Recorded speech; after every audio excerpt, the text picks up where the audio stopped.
ትምህርቱ ጆሮ ብቻ ሳይሆን ልባችንንም ስሜታችንንም እንድንሰጥ። አሁን ትምህርት ሲባል ግር ብሎ መምጣት አያችሁ፣ ክርስትና ደስ አይልም እንደዛ።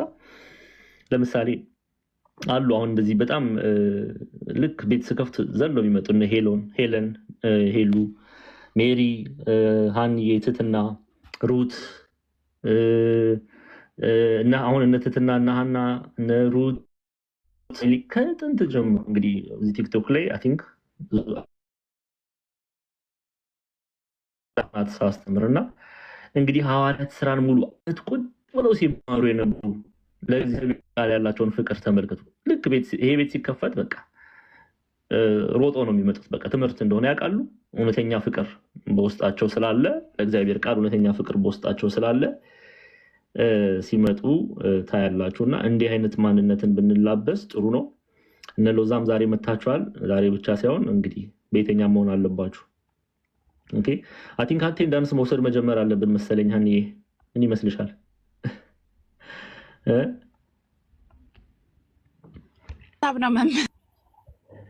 አንድ 3-4 ሰው አቴንዳንስ የሚወስድ ላዘጋጅ እንዴ? ከዛ ለምን ቀራችሁ እያሉ በየቤቱ እየሄዱ ለምንድን ነው የቀራችሁት? ለምንድን ነው ያልተማራችሁት ብሎ ማፋጠጥ። እንደዛ ሳይሻል አይቀርም። እሺ ወደ ትምህርት እንገባለን። ኦኬ ዲያቆን ክርስቶፈሮስ ተዋል ተመቻቸው ማለት ነው ኔትወርክ። ኦኬ በቃ እሳቸው አባቶች ሲመጡ እንግዲህ ያሳውቁኝ። እሺ መምህራን ሲመጡ መተዋል ብላችሁ አሳውቁኝ። ወደ ትምህርታችን እንሂድ። እሺ ለጸሎት ሁላችንም እንነሳ። በስመ አብ ወወልድ ወመንፈስ ቅዱስ አሐዱ አምላክ አሜን። የሐዋርያትን ህብረታቸውን መሰብሰባችንን ህብረታችንን ባርክልን፣ ቅዱስ ስምህን እያልን እንጠራለን። እንበል። አባታችን ሆይ በሰማያት የምትኖር ስምህ ይቀደስ፣ መንግስትህ ትምጣ፣ ፈቃድህ በሰማይ እንደሆነች እንዲሁም በምድር ትሁን። ሁላችንም ይቅር በለን ይቅር እንደምንል፣ አቤቱ ወደ ፈተና አታግባን፣ አንተ ናትን ኃይል፣ ክብር፣ ምስጋና ለዘላለሙ አሜን።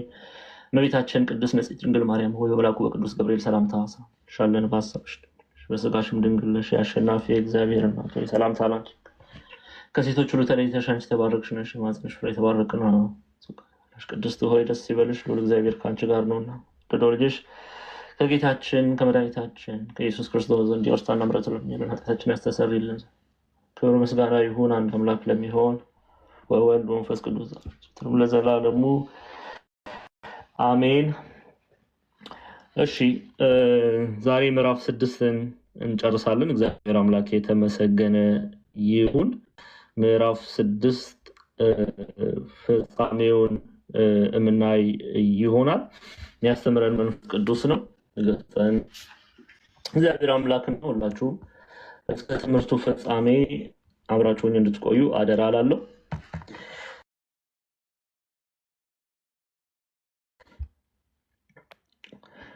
እሺ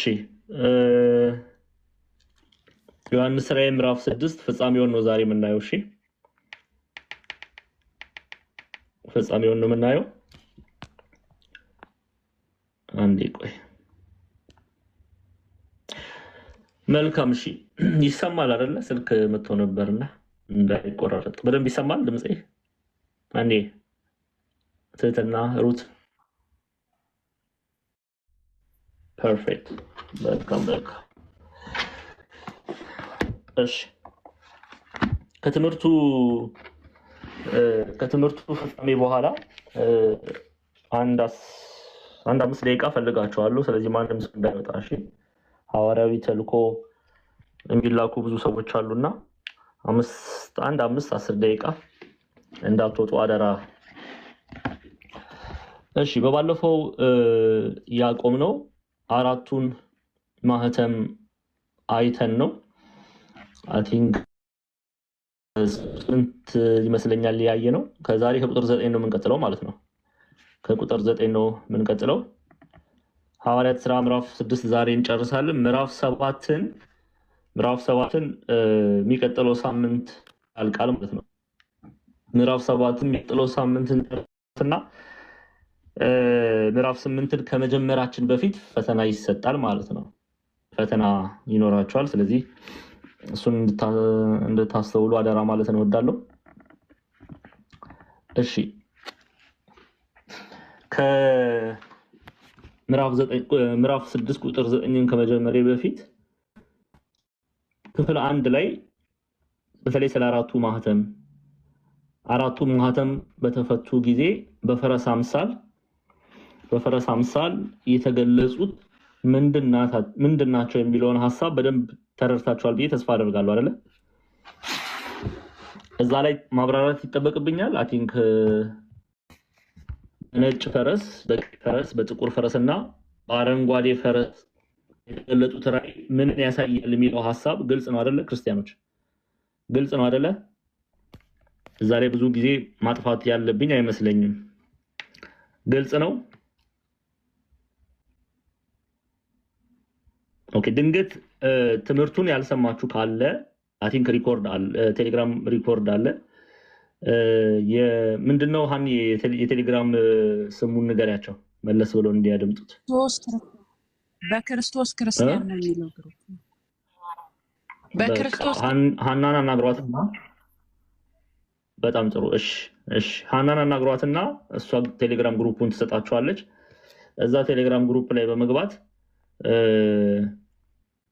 ትምህርቱን እንድትከታተሉ ያመለጣችሁን ክፍል እንድትከታተሉ አደራ ማለት እንወዳለሁ። ከዚህ ጋር ተያይዞ አራቱ ማህተም ሲፈታ በፈረስ አምሳል መገለጹ ምንን ነው የሚያሳየው የሚለውን በመጽሐፍ እንዲህ ፈረስ ኃይልን ያሳያል፣ ብርታትን ያሳያል፣ ወደ ጦር ሜዳ የሚሄድን አንድን ነገር ያሳያል። ይሄ የሚያሳየው ምንድነው?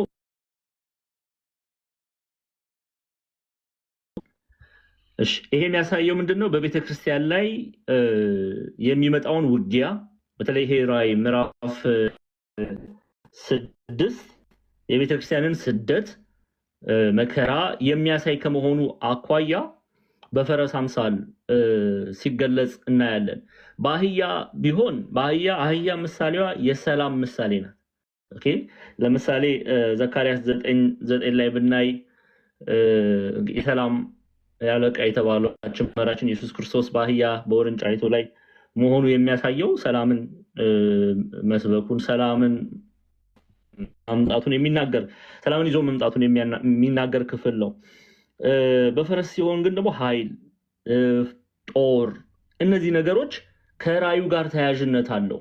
ከራዩ የተገለጠበት አውድ ጋር ተያያዥነት አለው። ለምሳሌ ኢሳይያስ 31ን ብትከፍቱልኝ ትንቢተ ኢሳይያስ 31 ከቁጥር 1 ላይ ስትመለከቱ ስለ እርዳታ ወደ ግብፅ ለሚወርዱ በፈረሶችም ለሚደገፉ በፈረሶችም ለሚደገፉ ማለት በጦር ኃይላቸው ለሚደገፉ፣ በራሳቸው ኃይል ለሚደገፉ፣ በራሳቸው ብርታት ለሚደገፉ፣ ስለ ብዛታቸውም በሰረገሎች እጅግ ብርቶችም ስለሆኑ በፈረሰኞች ለሚታመኑ፣ ወደ እስራኤል ቅዱስ ለማይመለከቱ፣ እግዚአብሔርን ለማይፈልጉ ወዮላቸው ይላል። ፈረስን ስታዩ ኃይል፣ ጉልበት፣ ጦር ምሳሌ ተደርጎ ይወሰዳል። ስለዚህ እነዚህ የመጀመሪያዎቹ አራቱ ማህተም በቤተክርስቲያን ላይ የደረሰውን ጦር፣ ኃይል፣ እጅ መጫን፣ መሰደድ የሚያሳይ ነው። ስለዚህ በፈረስ አምሳል ተገልጠዋል ማለት ነው። ለምድንገት በሌላም ራእይ ያለመገለጻቸው ምክንያቱ ምንድነው የሚለውን ሐሳብ እንድትረዱልኝ ከመፈለግ ነው ይሄንን ሐሳብ ያመጣሁት። ይሄን ካልኩ ቀጥታ ወደ ራእዩ እንሄዳለን። ራእይ ምዕራፍ 6 ቁጥር 9 አምስተኛውንም ማህተም በፈታ ጊዜ ስንቱን? አምስተኛው። አራቱን አይተናል። አራቱ ማህተም ምንድነው? ይኸው መጀመሪያው ማህተም በነጭ ፈረስ አምባላይ ፈረስ ማለት ነጭ ፈረስ ምሳሌ። ሁለተኛው ማህተም በፈታ ጊዜ ዳማ ፈረስ ቀይ ፈረስ። ሶስተኛው ማህተም በፈታ ጊዜ ጉራቻ ፈረስ ወይም ጥቁር ፈረስ። አራተኛው እንስሳ መካከል አንዱ ቀርበ አራተኛው ማህተም በፈታ ጊዜ ደግሞ ሐመር ፈረስ ወይም አረንጓዴ የሚመስል ከለር ያለው ፈረስ እነዚህን አራቱን ማህተም በመጀመሪያው ክፍል ላይ አይተናል። አምስተኛው ማህተም ነው። አምስተኛው ማህተም በፈታ ጊዜ ከሰባቱ ማህተም ነው አሁን እያየን ያለ ነው። አሁን አራቱን አይተናል፣ አምስተኛው ላይ ያለ ነው። አምስተኛውን ማህተም በፈታ ጊዜ ስለ እግዚአብሔር ቃልና ስለጠበቁት ምስክር የታረዱትን የሰዎች ነፍሳት ከመሰዊያው በታች አየኋል። አምስተኛው ማህተም በፈታ ጊዜ ስለምን አለ? ስለ እግዚአብሔር ቃልና ስለ ወንጌል ኦኬ፣ ስለ እግዚአብሔር ቃልና ስለጠበቁ የእግዚአብሔርን ቃል ስለጠበቁ የእግዚአብሔርን ወንጌል ስለጠበቁ ምስክር የታረዱትን የሰዎች ነፍሳት ከመሰዊያው በታች አየዋል። አሁን እነዚህ ሰዎች እነማን ናቸው? እነዚህ ሰዎች እነማን ናቸው የሚለውን ሐሳብ በደንብ መረዳት ያስፈልጋል። በተለይ በንጽጽር ዓለም ላይ በተለይ በአጸደ ነፍስ ቅዱሳን ይማልዳሉ የሚል ሐሳብ ሲነሳ የሚነሳ የመጽሐፍ ቅዱስ ጥቅስ ነው ይሄ። እንግዲህ ያንን ሐሳብ ከመረዳታችን በፊት አውዱን ማወቅ ያስፈልጋል። ስራ የሰደደ ነገር ልንይዝ ያስፈልጋል። እነዚህ ሰዎች እነማን ናቸው? እነዚህ ነፍሳት እነማን ናቸው? ምን አይነት ጸሎትን አቀረቡ? ምን አይነት ጥያቄን አቀረቡ? ለምንድን ነው ይህን ጥያቄ ያቀረቡት? እንዴ ስለ ፍርድ ጠይቀዋል። ስለ ፍርድ መጠየቃቸው ምንድን ነው የሚሉትን ነጥቦች በደንብ ማወቅና መረዳት ያስፈልጋል። ይሄንን ራእይ የምናየው አምስተኛው ማህተም ላይ ነው። በነገራችን ላይ የቤተክርስቲያናችን የኢትዮጵያ ኦርቶዶክስ ተዋሕዶ ቤተክርስቲያን ሊቃውንት አምስተኛው ማህተምን የእረፍት ማህተም ይሉታል። የእረፍት ማህተም ምክንያቱም እንዲያርፉ ተነገረላቸው ይላልና እነዚህ ነፍሳት ያርፉ ዘንድ ተነገረላቸው ይላልና የእረፍት ምዕራፍ እያሉ አባቶቻችን ይጠሩታል። ኦኬ፣ ለወደፊት ከእውቀት አኳያ እንድትይዙት ስለምፈልግ ነው። እሺ፣ አምስተኛው ማህተም በፈታ ጊዜ ምን ማለት ነው? አምስተኛው ማህተም በፈታ ጊዜ ይሄንን በትርጓሜ ሚስጥሩን በገለጠ ጊዜ ብለን አይተነዋል። ደግመን ማየት ይቻላል። በአምስተኛው መንፈቅ አምስተኛው መልአክ አምስተኛውን ቁልፍ በፈታ ጊዜ ይላሉ አባቶቻችን። ምን ማለት ነው? አምስተኛውን ማህተም በፈታ ጊዜ፣ አምስተኛውን ሚስጥር በገለጠ ጊዜ፣ አምስተኛውን የተከደነውን በገለጠ ጊዜ፣ የእግዚአብሔርን ሐሳብ ባሳወቀ ጊዜ ተብሎ ይተረጎማል። ኦኬ፣ አምስተኛው መፍታት ማለት የተከደነን ነገር መግለጥ፣ የተዘጋን ነገር ማሳወቅ፣ ሚስጥርን እግዚአብሔር በፈቀደ መጠን መግለጥ ተብሎ ይታያል። በአምስተኛው መንፈቅ አምስተኛው መልአክ አምስተኛውን ቁልፍ በፈታ ጊዜ። ስለዚህ ሁልጊዜ አምስተኛው ማህተም በፈታ ጊዜ ሲባል ሚስጥር በተገለጠ ጊዜ፣ እግዚአብሔር በፈቀደ መጠን የተሸፈነ ነገር በተገለጠ ጊዜ። ኦኬ፣ አምስተኛው ማህተም በፈታ ጊዜ ይላል። ቁልፍ የሚሉት አባቶቻችን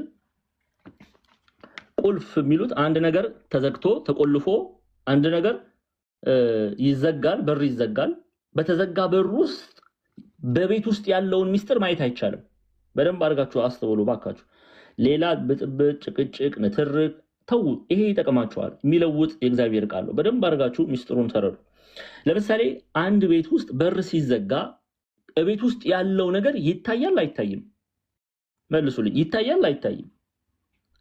አይታይም አይደል? አንድ በር ሲዘጋ ቤት ውስጥ ያለው ለምሳሌ እዛ ቤት ውስጥ ሶፋ ሊኖር ይችላል፣ ቲቪ ሊኖር ይችላል። በነገራችን ላይ የሆነ ነገር ልነበር ተውት፣ በቃ ለቲክቶክ የሚመጠን አይደለም። ብቻ ቤት ውስጥ ያለው ዕቃ አይታይ ቤት ውስጥ ያለው ዕቃ አይታይም። ቤት ውስጥ ያለው ዕቃ አሁን ነገር ብንዘጋ ተዘጋ፣ በቃ ተሸፈነ ነው የሚባለው። ሲገለጥ ነው ቤት ውስጥ ያለው ነገር የሚታየው። በሩ ሲከፈት ማለት ነው።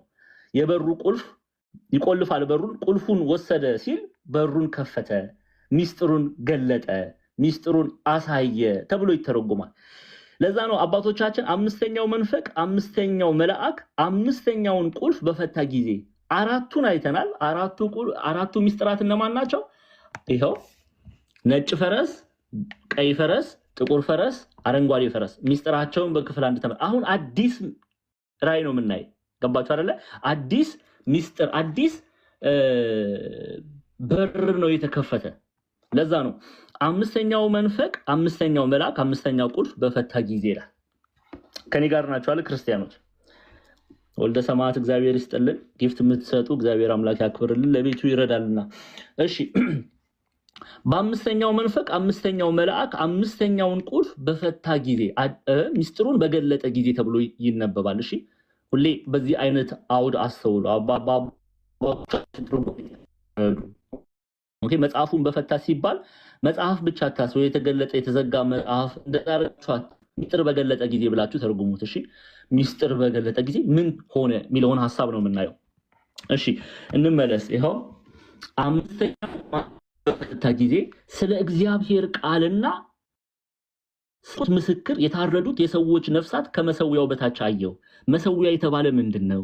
ዛሬ ይሄንን ነገር አውቃችሁ በደንብ ጠንቀቃችሁ ነው የምትሄዱት። በደንብ ስሙ። ስለ እግዚአብሔር ቃልና ማለትም ስለ ወንጌል፣ ስለ እግዚአብሔር ቃልና ስለጠበቁት ምስክር ኦኬ እነ እስጢፋኖስን ነው የሚናገረው። ሰማዕታቱን ነው የሚናገረው። ጻድቃን ሰማዕታቱን ተመልከቱ። አባቶቻችን በትርጓሜ ይሄው በቃለ እግዚአብሔር ስላመኑ ሕጉን ስለጠበቁ በሰማዕትነት የሞቱ አያችሁ አይደለ? በምን የሞቱ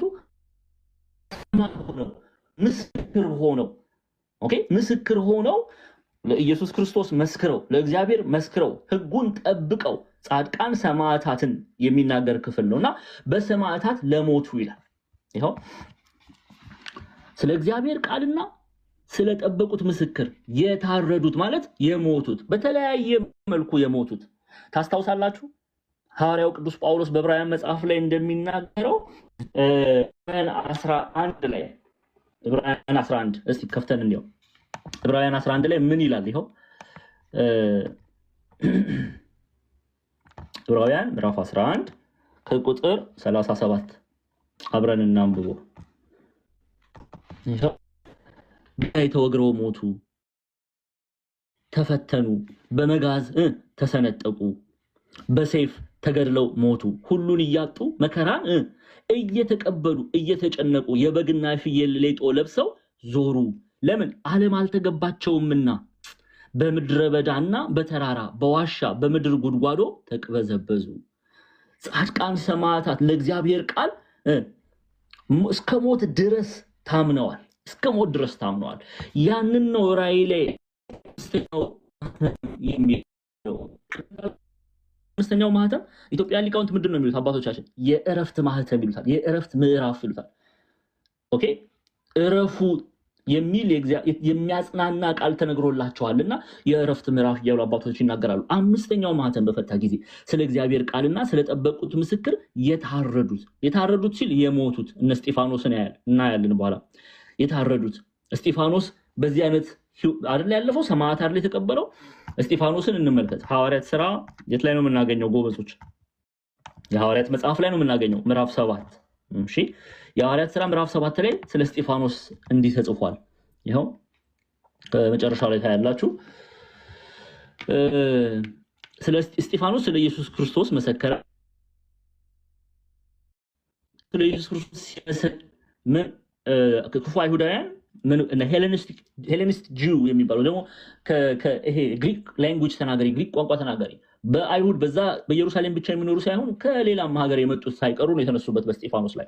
ያው ስለ ክርስቶስ ከመሰከረላቸው በኋላ ይህን በሰሙ ጊዜ በልባቸው በጣም ተቆጡ፣ ጥርሳቸውንም አፏጩበት። መንፈስ ቅዱስንም ተሞልቶ ወደ ሰማይ ትኩር ብሎ ሲመለከት የእግዚአብሔርን ክብር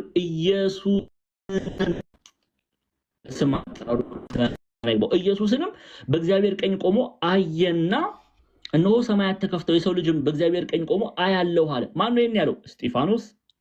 ይሄንን ሲሰሙ በታላቅ ድምጽም እየጮሁ ጆሮአቸውን ደፈኑ፣ በአንድ ልብም ሆነው ወደ እርሱ ሮጡ። ከከተማውም ወደ ውጪ አውጥተው ወገሩት፣ ደበደቡት፣ በድንጋይ ደበደቡት። ምስክሮቹም ልብሳቸውን ሳውል ማን ነው? በኋላ ላይ ጳውሎስ። ልብሳቸውን ሳውል በሚሉት በአንድ ጎበዝ እግር አጠገብ አኖሩ። እስጢፋኖስም ጌታ ኢየሱስ ሆይ ነፍሴን ተቀበል ብሎ ሲጠራ ይወግሩት ነበረ። ተንበርክኮም ጌታ ሆይ ይህን ኃጢአት አትቁጠርባቸው ብሎ በታላቅ ድምፅ ጮኸ። ይህንም ብሎ አንቀላፋ። ሳውልም በእርሱ መገደል ተስማምቶ ነበረ ይላል። በማን መገደል? በእስጢፋኖስ መገደል። ማን የተስማማው? ሳውል። ጳውሎስ በኋላ ላይ ጳውሎስ ተብሎ ይጠራል። እሺ እንመልከት ደግሞ ሌላ ሐዋርያት ሥራ ምዕራፍ 12 ተመልከቱ። ከሐዋርያት መካከል ከ12 ሐዋርያት መካከል ቀዳሚ ሰማዕት ማን ነው? ይኸው ሐዋርያት ሥራ ምዕራፍ 12 ላይ የቅዱስ ዮሐንስ ወልደ ዘብዴዎስ የቅዱስ ዮሐንስ ወንድሙ ያዕቆብ ነው። ተመልከቱ። በዚያን ዘመን ንጉሥ ሄሮድስ መከራ ያጸናባቸው ዘንድ ከቤተ ክርስቲያን በአንዳንዶች ላይ እጁን ጫነባቸው። መከራ ጸናባቸው ማለት ነው፣ እጅ መጫን። የዮሐንስ ወንድም ያዕቆብም በሰይፍ ገደለው። የማንን ወንድም? የዮሐንስ ወንድምም ያዕቆብን በሰይፍ ገደለው። ከዚህ በፊት ብዙ ጊዜ ነግሬያቸዋለሁ አይደለ? አውሳቢዮስ የሚባል የቤተክርስቲያን ታሪክ ጸሐፊ እችን ክፍል ያነሳና በተለይ አክትስ ቻፕተር 12 ላይ ሐዋርያት ሥራ ምዕራፍ 12 ላይ ያዕቆብን ከገደሉ በሰይፍ ከገደሉ ወታደሮች መካከል የያዕቆብን የእምነት ጽናት አይተው የእግዚአብሔር የጌታችን የመድኃኒታችን ኢየሱስ ክርስቶስ ደቀ መዝሙር የሆኑ እንዳሉ ይናገራል። አያችሁ አይደለ? ጻድቃን ሰማዕታት በሞታቸው እንኳን ክርስቶስን ይሰብካሉ። ኦኬ፣ በሰማዕትነት እየተቀበሉ እንኳን ክርስቶስን ይሰብካሉ። ገድለ ያዕቆብን አሁን እያነበብኩላችሁ ያለ። አይሁድም ደስ እንዳሰኛቸው አይቶ ጨምሮ ጴጥሮስን ደግሞ ያዘው። የቂጣ በዓል ወራት ነበረ። አሁን ደግሞ ያዕቆብን ካስገደለ በኋላ ደግሞ ጴጥሮስን ይዞ ወደ ወህኒ ሲከተው ሲያስቀምጠው ወደ እስር ቤት ሲያስገባው እናያለን። እስጢፋኖስ በድንጋይ ተደብድቦ ያዕቆብ በሰይፍ ተገደለ። ይሄንን ነው ቅዱስ ዮሐንስ በአምስተኛው ማህተም ላይ ስለ እግዚአብሔር ቃልና ስለጠበቁት ምስክር የታረዱት ያለው። የታረዱት ሰዎች ስለ ኢየሱስ ክርስቶስ ሰማዕት የሆኑት ጻድቃን ሰማዕታትን ነው የሚናገረው። እንግዲህ ቤተክርስቲያናችን በተለይ በቅዱሳን ምልጃ ዙሪያ በአጸደ ነፍስ ከምታነሳቸው የመጽሐፍ ቅዱስ ጥቅሶች መካከል ምዕራፍ 6 ይጠቀሳል፣ ይብራራል። ኦኬ፣ ይብራራል። እሺ፣ ስለዚህ የታረዱት የሰዎች ነፍሳት ከመሰዊያው በታች አየዋል። መሰዊያ የተባለ ምንድነው? አሁን እነማን ናቸው የሚለውን አይተናል። ጻድቃን ሰማዕታት ናቸው። መሰዊያ ስለምን ተባለ? ከመሰዊያው በታች አየው የሚለው ሐሳብ ምንን ያብራራል? ኦኬ፣ ምንን ያብራራል የሚለውን ሐሳብ እናያለን። መሰዊያ የተባለ ምንድነው? ኦኬ፣ መሰዊያ የተባለ ምንድነው? ይሄንን ሐሳብ እናይ። ከመሰዊያ በታች መባሉ ኦኬ፣ ልበ አምላክ ዳዊት በመዝሙር 50 51 መዝሙር 116 ባለሳሳት መዝሙር 16 ላይ 116 ላይ ስለ ምስጋና መስዋዕት ይናገራል። መስዋዕት መባሉ የታረዱትም ሰዎች ነፍሳት ከመሰዊያው በታች አየው ጻድቃን የሰማዕታት ቅዱሳን መስዋዕታቸው ምስጋና ነው። ኦኬ፣ ቅዱሳን ባሉበት ይላሉ አባቶቻችን መስዋዕት ይኖራል፣ ምስጋና ይኖራል። ስለዚህ የምስጋና መስዋዕት ሰዋ። ኦኬ፣ የምስጋና መስዋዕት ሲሰው ይኖራሉና ለእግዚአብሔር በመሰዊያው ስር አየኋቸው አለ። ሁልጊዜ ጻድቃን ሰማዕታት ምንድነው የሚያደርጉት? መስዋዕት ያቀርባሉ። መስዋዕቱ ምንድነው? ምስጋና። ኦኬ፣ ስለዚህ የታረዱት የሰዎች ነፍሳት ከመሰዊያው በታች አየው መባሉ የምስጋና መስዋዕት ሲሰው ስለሚኖሩ በመሰዊያው ስር አየኋቸው ብለው ሊቃውንቱ ያስቀምጡታል። በመሰዊያው ስር ምስጋና መስዋዕት ሲያቀርቡ ግብራቸው እሱ ነውና ከዛ አየኋቸው ተብሎ ይተረጎማል። ኦኬ፣ ስለዚህ ከመሰዊያው በታች አየው መባሉ ይሄንን ነው የሚናገረው። አንድ ሁለት የመጽሐፍ ቅዱስ ክፍል ላሳያቸው። የቅዱሳን ንስዋ ምንድነው? ምስጋና የሚለውን ሐሳብ እንየው። ልበ አምላክ ዳዊት እንመለስ ወደ መዝሙረ ዳዊት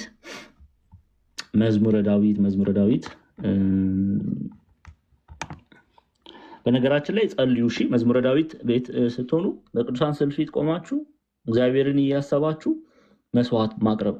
በማለዳ በፊት ቆማለሁ አይደል ያለው? በማለዳ ሁላችንም በእግዚአብሔር ፊት ልንቆም ጸሎት ልናቀርብ ቤተክርስቲያን ታዘናለች። እሺ፣ መዝሙር 116 ይኸው። እሺ፣ መዝሙር 116 ከቁጥር 17 ይኸው ለአንተ የምስጋና እሰዋለሁ የእግዚአብሔርንም ስም እጠራለሁ ይላል። የምን መስዋዕት? የምስጋና መስዋዕት። አያችሁ አይደል? የቅዱሳን ስራ እግዚአብሔርን ማመስገን ነው። ኦኬ፣ የምስጋና መስዋዕት በሚያቀርቡበት የምስጋና መስዋዕት በመሰዊያው ስር አየኋቸው አለ። እሺ፣ ሌላ አንድ ልጨምርላችሁ። መዝሙር 51 ባለሳሳት መዝሙር 51 15 ይኸው አቤቱ ከንፈሮቼን ክፈት አፌም ምስጋናህን ያወራል። ምስጋናህን ምን ይላል? ያወራል። ምስጋናህን ያወራል። ስለዚህ ራዕየ ዮሐንስ ላይ ጻድቃን ሰማዕታት ምስክር የሆኑት ጻድቃን ሰማዕታት የታረዱት ኦኬ የሰዎች ነፍሳት ከመሰዊያው በታች አየው ተብሎ መጻፉ በዚህ መልኩ ነው ኢትዮጵያን መምህራን የሚተረጉሙት። ኦኬ ከመስዋዕት አቅራቢ ምስጋና አቅራቢ ናቸውና በመሰዊያው ስር አየዋቸው ተብሎላቸዋል። እሺ ምስጋናው መስዋዕት ሆኖና ሌላ ቁጥር 10 ላይ ከመሄዳችን በፊት ቁጥር 10 ላይ ከመሄዳችን በፊት የሮሜ መጽሐፍ ማጥናት ይኖርብናል። ሮሜ እንመልከት። የቅዱስ ጳውሎስ መጽሐፍ ነው መልእክት ሮሜ 5 በብዙ ሊቃውንት ዘንድ ቅዱስ ጳውሎስ ጽፎታል ተብሎ ይታመናል። ሮሜ ምዕራፍ 8 ይቅርታ ከ35 ጀምሮ ያለውን ክፍል ማየት ይኖርብናል። ይህን ክፍል በተለይ ከራዕይ አሁን ካነበብኩት የራዕይ ምዕራፍ 6 ሁሌ አብሮ የሚነበብ ክፍል ነውና እንደ ጸሎትም አድርገን እናየዋለን እና እንደ የቅዱሳንን ገድልንም መጋደላቸውን እምነታችንን እንደማጎልበት እንጠቀምበታለን እና ይህን ክፍል አንብበን እንቀጥላለን። አሁን ምን ያህል ፍቅርን ለክርስቶስ እንዳሳዩ ጻድቃን ሰማዕታት ተመልከቱ። ከክርስቶስ ፍቅር ማን ይለየናል? መከራ አለ ጳውሎስ፣ ወይስ ጭንቀት፣ ወይስ ስደት፣ ወይስ ራብ፣ ወይስ ራቁትነት፣ ወይስ ፍርሃት፣ ወይስ ሰይፍ ነውን አለ። ስለ አንተ ቀኑን ሁሉ ምን እንላለን አለ። ቅድም በአምስተኛው ማህተም እንደተገለጠው እንገደላለን። ኦኬ ስለማን? ስለማን? ስለ ኢየሱስ ክርስቶስ። ኦኬ ስለ አንተ ቀኑን ሁሉ እንገደላለን፣ እንደሚታረዱ በጎች ተቆጠርን ተብሎ እንደተጻፈ ነው። በዚህ ሁሉ ግን በወደደን በእርሱ ከአሸናፊዎች እንበልጣለን። ሞት ቢሆን ሕይወትም ቢሆን መላእክትም ቢሆኑ ግዛትም ቢሆን ያለውም ቢሆን የሚመጣውም ቢሆን ኃይላትም ቢሆኑ ከፍታም ቢሆን ዝቅታም ቢሆን ልዩ ፍጥረትም ቢሆን በክርስቶስ ኢየሱስ በጌታችን ካለ ከእግዚአብሔር ፍቅር ሊለየን እንዳይችል ተረድቻለሁ ይላል። አያችሁ አይደለ? ምን ያህል ቅዱሳን ጻድቃን ሰማዕታት ፍቅራቸውን ለክርስቶስ ደማቸው እስኪፈስ ድረስ ታምነውለታል። እኛም እንዲህ ልንታመን ነው የሚያስፈልገው። ኦርቶዶክሳውያን ክርስቲያኖች በክርስቶስ ክርስቲያን ከተባለ ኦኬ የእግዚአብሔር መንፈስ ቅዱስ ጸጋውን ተቀብለናል የምንል ከሆነ የልጅነት ጸጋን ተላብሰናል የምንል ከሆነ መጽናት ያስፈልጋል። ደማችን እንኳን ለማፍሰስ ሰዎች ቢመጡ አንገታችንን እንሰጣለን እንጂ መስቀላችንን አንበጥስም። እምቢ ማለትን ገንዘብ ማድረግ ያስፈልጋል ኦርቶዶክሳውያን ክርስቲያኖች። ስለዚህ እነዚህ ጻድቃን ሰማዕታት አባቶቻችን በገነት ያሉት ይላሉ ታምነዋል፣ እግዚአብሔርን ጠብቀውታል፣ እስከ ሞት ድረስ ታምነዋል። ኦኬ ስለዚህ ስለጠበቁ የታረዱት የሚለው ቃል ተነገረ። መታረድ ማለት በድንጋይ መደብደብም ሊሆን ይችላል፣ በሰይፍ ያየ መልኩ ሰማዕትነትን መቀበላቸውን ነው የሚያሳየው። ቀሲስዬ እሺ፣ ቀሲስ ኤፍሬም መጥተዋል፣ አባታችን መጥተዋል። ገስት ላይ እንደው አንድ ሰው ብቻ ኦርቶዶክሳዊ ብሂል ነውና ባህላችንን እንጠብቅ፣ አባቶች ቦታ እንሰጣለን። አንድ ሰው ብቻ አንድ ተማሪ ብቻ ገስት ላይ ካላችሁ በፍቅር እሺ። ደግሞ ቅር እንዳይላችሁ፣ እኔ እኮ በጣም እየፈራሁ ተቸገርኩ። ቅር እንዳይላችሁ እሺ። ሁላችሁንም ወዳችኋለሁ። ዲያቆን ስለሽም ስለመጣ አንድ ሰው ብቻ አንድ ሰው አደራ፣ ቅር እንደማትሰኙብኝ ተስፋ አደርጋለሁ። አኩርፋችሁ ደግሞ አልማርም ብላችሁ እንዳትሄዱ። አንድ ሰው ብቻ እሺ። አንዴ ተባረኪ። ይሄ ኦርቶዶክሳዊ አእምሮ ይባላል። ትህትና ገንዘብ ማድረግ አለብን። እሺ ተባረኩልኝ። ወዳችኋለሁ ሁላችሁንም። እንደ እንቁላል እኮ ነው ይዤ ያለው፣ እንደ እንቁላል። ኧረ ቲክቶክ ላይ እንደ እንቁላል እንደው እግራቸው ላይም ወድቄ ቢሆን ትምህርቱን ቢማሩልኝ እኔ በቃ እናተርፈው እናንተ ስትማሩ ነው። ዲያቆንዬ ቀሲስዬ ይፍቱኝ ይባርኩኝ። ቀሲስ ዲያቆን እንኳን በሰላም መጡ።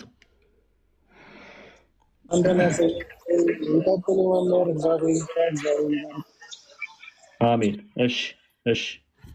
እሺ እንቀጥል። ቁጥር 9 ግልጽ ነው አይደለ? በደንብ ተብራርቷል። በደንብ ግልጽ ነው አይደለ? ከዚህ በኋላ ራዕይ ዮሐንስ ምዕራፍ 6 ቁጥር 9 ግራ አትጋቡ። ግልጽ ነው አይደለ? ክርስቲያኖች ልቀጥል። ግልጽ ነው። ኮሜንት ላይ አስቀምጡልኝ። እሺ ተባረኩ። እሺ እግዚአብሔር ይባርካችሁ። ይኸው ቁጥር 10 ላይ ነው ያለሁት።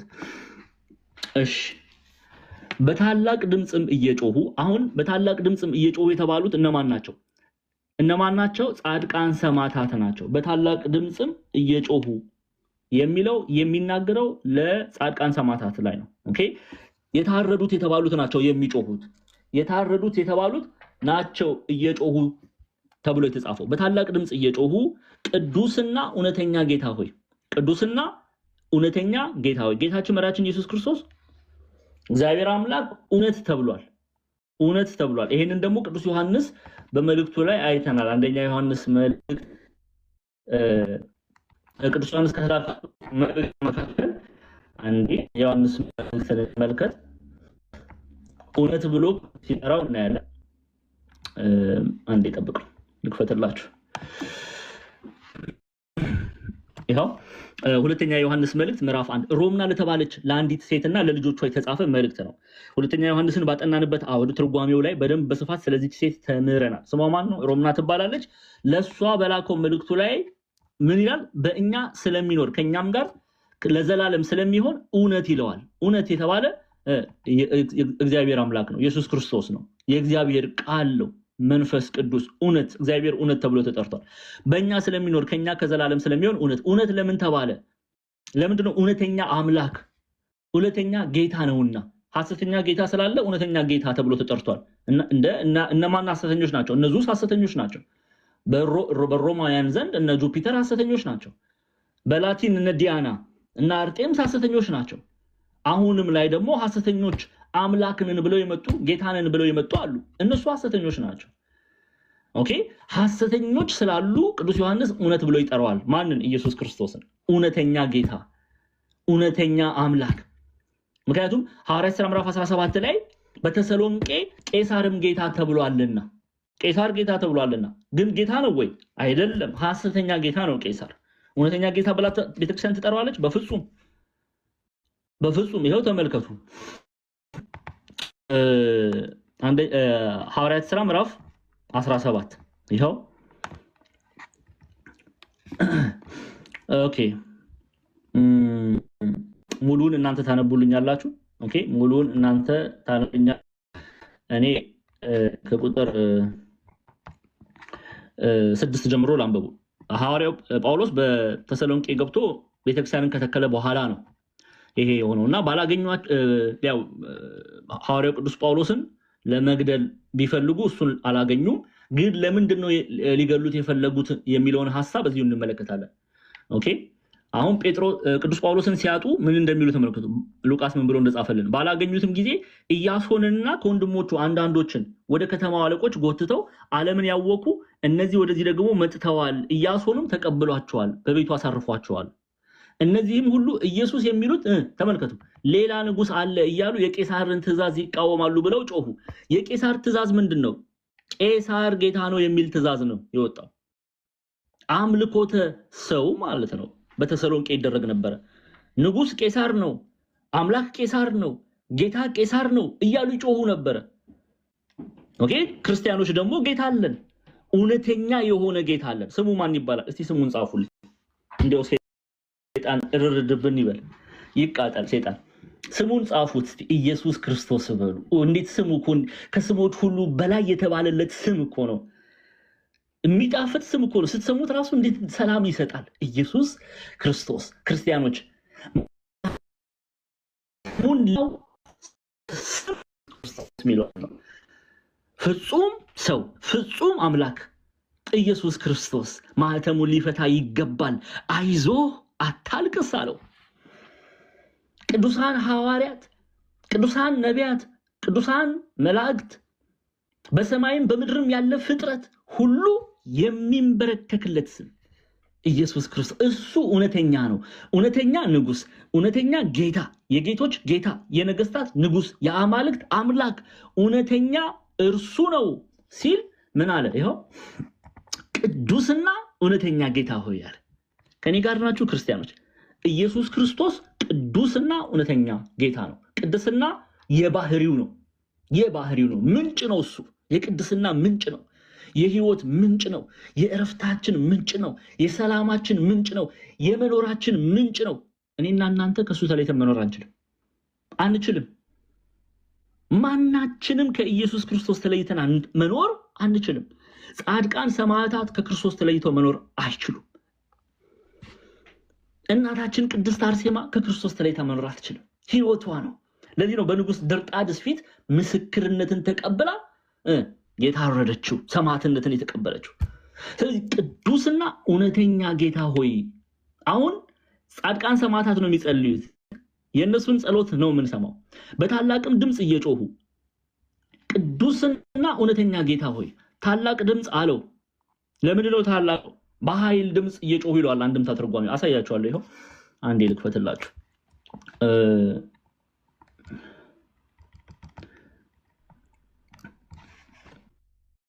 ይኸው በኃይል በታላቅ ድምፅ ቃል አሰምተው ጮሁ። በታላቅ ቃል አሰምተው ጮሁ። ኦኬ፣ የጸሎቱን ታላቅነት ነው የሚናገረው። ታላቅ የሚለው ሐሳብ ድምፃቸውን ከፍ አድርገው ጮሁ የሚለውን ሐሳብ ይህንን ብቻ እንትን እንድትሉ አልፈልግም። የጸሎቱ ኃያልነት፣ የጸሎቱ ታላቅነትን ነው የምናየው። የጸሎቱን ኃያልነት፣ የጸሎቱን ታላቅነት የምናይበት ሚስጥር ነው። በታላቅ ቃል አሰምተው ጮሁ። አሁን ጸሎታቸው ምንድን ነው? ተመልከቱ። ምን ብለው እንደጸለዩ ተመልከቱ። እሺ፣ ቅዱስና እውነተኛ ጌታ ሆይ እስከ መቼ ድረስ አትፈርድም? ደማችንስ በምድር በሚኖሩት ላይ እስከ መቼ አትበቀልም አሉ። አሁን አንዳንድ ሰዎች በቃ ጻድቃን ሰማዕታት ቅዱሳን ከሞቱ በኋላ ምንም አያውቁም የሚል ትርክት ውስጥ ሲገቡ ተመልከቱ። መጽሐፍ ቅዱስ ግን በሉቃስ ወንጌል ምዕራፍ 16 ላይም ጌታችን መድኃኒታችን ኢየሱስ ክርስቶስ የሰጠውን ምሳሌ እናነሳለን። ኦኬ፣ ይሄ የቅዱሳን ምልጃ በአጸደ ነፍስ የሚለውን ሐሳብ በተለይ ሉቃስ 16 እና ራእይ 6ን በቤተክርስቲያን ይነገራል። ስለዚህ እስከ መቼ ድረስ አትፈርድም? ደማችንስ በምድር በሚኖሩ ላይ እስከ መቼ አትበቀልም አሉ። አሁን እየጠየቁ ያሉት በምድር በሚኖሩ ሰዎች ላይ ነው። በምድር በግፍ የገደሉን ላይ ለምን ፍርድን አታስተላልፍም? በምድር ላይ ክፉ አይሁዳውያን፣ ክፉ ሮማውያን፣ ቄሳር ክርስቲያኖችን እያረዱ ይጥሉ ነበር፣ ይገድሉ ነበር፣ ያሳድዱ ነበር። ነግሬያቸዋለሁ። ሮማዊው የታሪክ ጸሐፊ፣ እንዲያውም በዚህ አጋጣሚ ላሳያችሁ። ይሄን መጽሐፍ ሁላችሁም ልታነቡት ይገባል። አንዴ ላውጣላችሁ።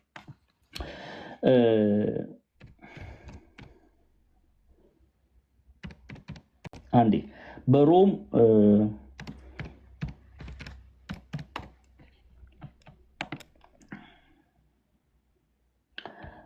ኮምፕሊት ወርክ ኦፍ ታሲተስ ብታገኙ ደስ ይለኛል።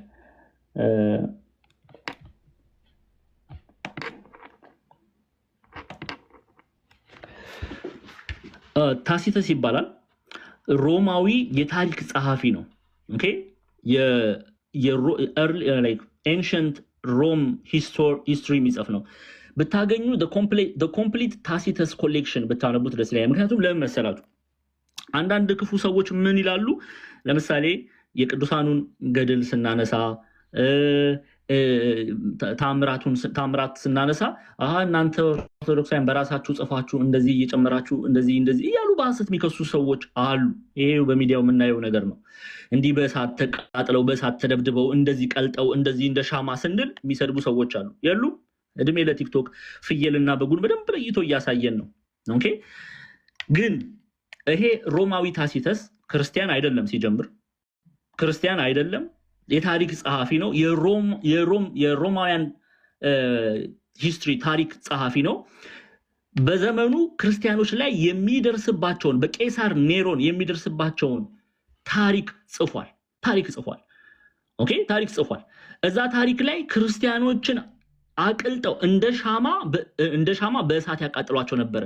ከዛ በሚገኘው ብርሃናቸው ሮማውያን የዕለት የምሽት ጎዳና ህይወታቸውን ይመሩ ነበር። ተመልከቱ እንግዲህ ምን ያህል ግፍ ይደርስባቸው እንደነበረ ክርስቲያኖች። ይሄንን የጻፈው ታሲተስ ነው። ሮማዊ ታሪክ ጸሐፊ ነው። ስለ ክርስቶስም ጽፏል። ምንድነው አስረጁ ምን ያህል ጠንከር ያለ እንደሆነ ነው የምትመለከቱት። ምን ያህል ጠንካራ አስረጅ እንዳለ በተለይ በሰማዕታት ዙሪያ ማለት ነው። በሮም ብዙ ክርስቲያኖች ደም ፈሷል። የብዙ ክርስቲያኖች በደም ፈሷል በክርስቶስ በማመናቸው ምክንያት ማለት ነው።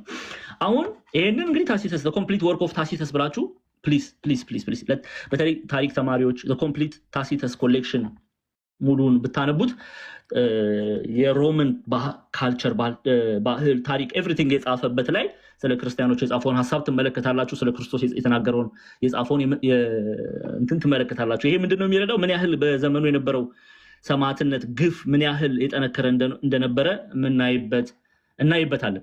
ኤኒዌይስ ወደ ራዕየ ዮሐንስ ልመልሳችሁ። ስለዚህ በታላቅ ድምፅ እየጮሁ ቅዱስና እውነተኛ ጌታ ሆይ እስከ መቼ ድረስ አትፈርድም? ደማችንስ በምድር ላይ በሚኖሩ ላይ እስከ መቼ አትበቀልም አሉ። ምን እያሉ ነው? ደማችንን ባፈሰሱ አይሁዳውያን ሮማውያን ኦኬ ዘንድ ለምንድነው ፍርድን ማታስተላልፈው? ለምንድነው ፍርድን ማታስተላልፈው? ለምንድነው ፍርድን ማታስተላልፈው ይላሉ። ኦኬ እዚህ ጋር ቆም ብላችሁ አስቡ። አሁን ስለምን አሁን አባቶች ይጠይቃሉ፣ ቅዱሳን በቀለኛ ናቸው ወይ እንዴ? ቅዱሳን በቀለኛ ሆነው ነው ወይ እግዚአብሔርን ፍረድልን ፍትህ መጠየቃቸው ይላሉ። አይደለም። በደንብ ስሙ። ለምንድን ነው የጠየቁት? ለምንድን ነው የጠየቁት? ክፎች ካልቀጣ ክፋት ኃጢአትን ይላሉ ካላስወገድክ ኦኬ ኃጢአት በደንብ አድርጋችሁ ኃጣንን ካልቀጣ ኃጢአት ይሰለጥናልና ኦኬ ኃጢአት ይሰለጥናልና ኃጢአተኞችን ብትቀጣ ግን በደለኞችን ብትቀጣ አንድም ቅጣታቸውን ተመልክተው ይመለሳሉ፣ በንስሐ ወደ ቤተክርስቲያን ይመለሳሉ። ኦኬ አንድም ጥፋት የሚያጠፋ በደል የሚያደርግ ኦኬ በሰው ላይ እጅን የሚጭን አይኖርም። ስለዚህ ክፎችን ካልቀጣ ክፋት ኃጢአት ካልቀጣ ክፋትን ኃጣንና ካልቀጣ ኃጢአት ይሰለጥናል ይሉና እኛስ ባንተ ቸርነት አልፈናል። መጽናት ያልቻሉ በእምነት ደካሞች ግን ያሸንፏቸዋልና እባክህ ፍረድ፣ ኃጢአተኞችን ቅጣ፣ አንድም ንስሐ ይገቡ ዘንድ ከተመለሱ የእግዚአብሔርን ቁጣ አስተውለው ከተመለሱ፣ ካልተመለሱ ደግሞ በእነሱ እጅ ግፍ የሚደርስባቸው ጻድቃን ሰማዕታት ይታደጋል ታደጋቸው እያሉ ነው የጸለዩት። ኦኬ እያሉ ነው የጸለዩት። ስለዚህ ቅዱስን እስከ መቼ ድረስ አትፈርድም? ደማችንስ በምድር በሚኖሩ ላይ እስከ መቼ አትበቀልም አሉ። አያችሁ አይደለ? ቅጣት እነሱ የጸለዩት ጸሎት በቀል ወይም ፍርድን የገደሉንን ገደልን ያጠፉንን አጥፋልን በሚለው አውድ አንመለከተው። ግን ኃጥኑን ብትቀጣ ኃጢአት አትሰልጥንም በምድር ላይ ብለው የተረጉሙ ኢትዮጵያ ሊቃውንት ኦኬ። ከዛ አውድ ልንመለከተው ይገባል። ሌላ የሉቃስ ወንጌል ምዕራፍ እንዴት ሊያውቁት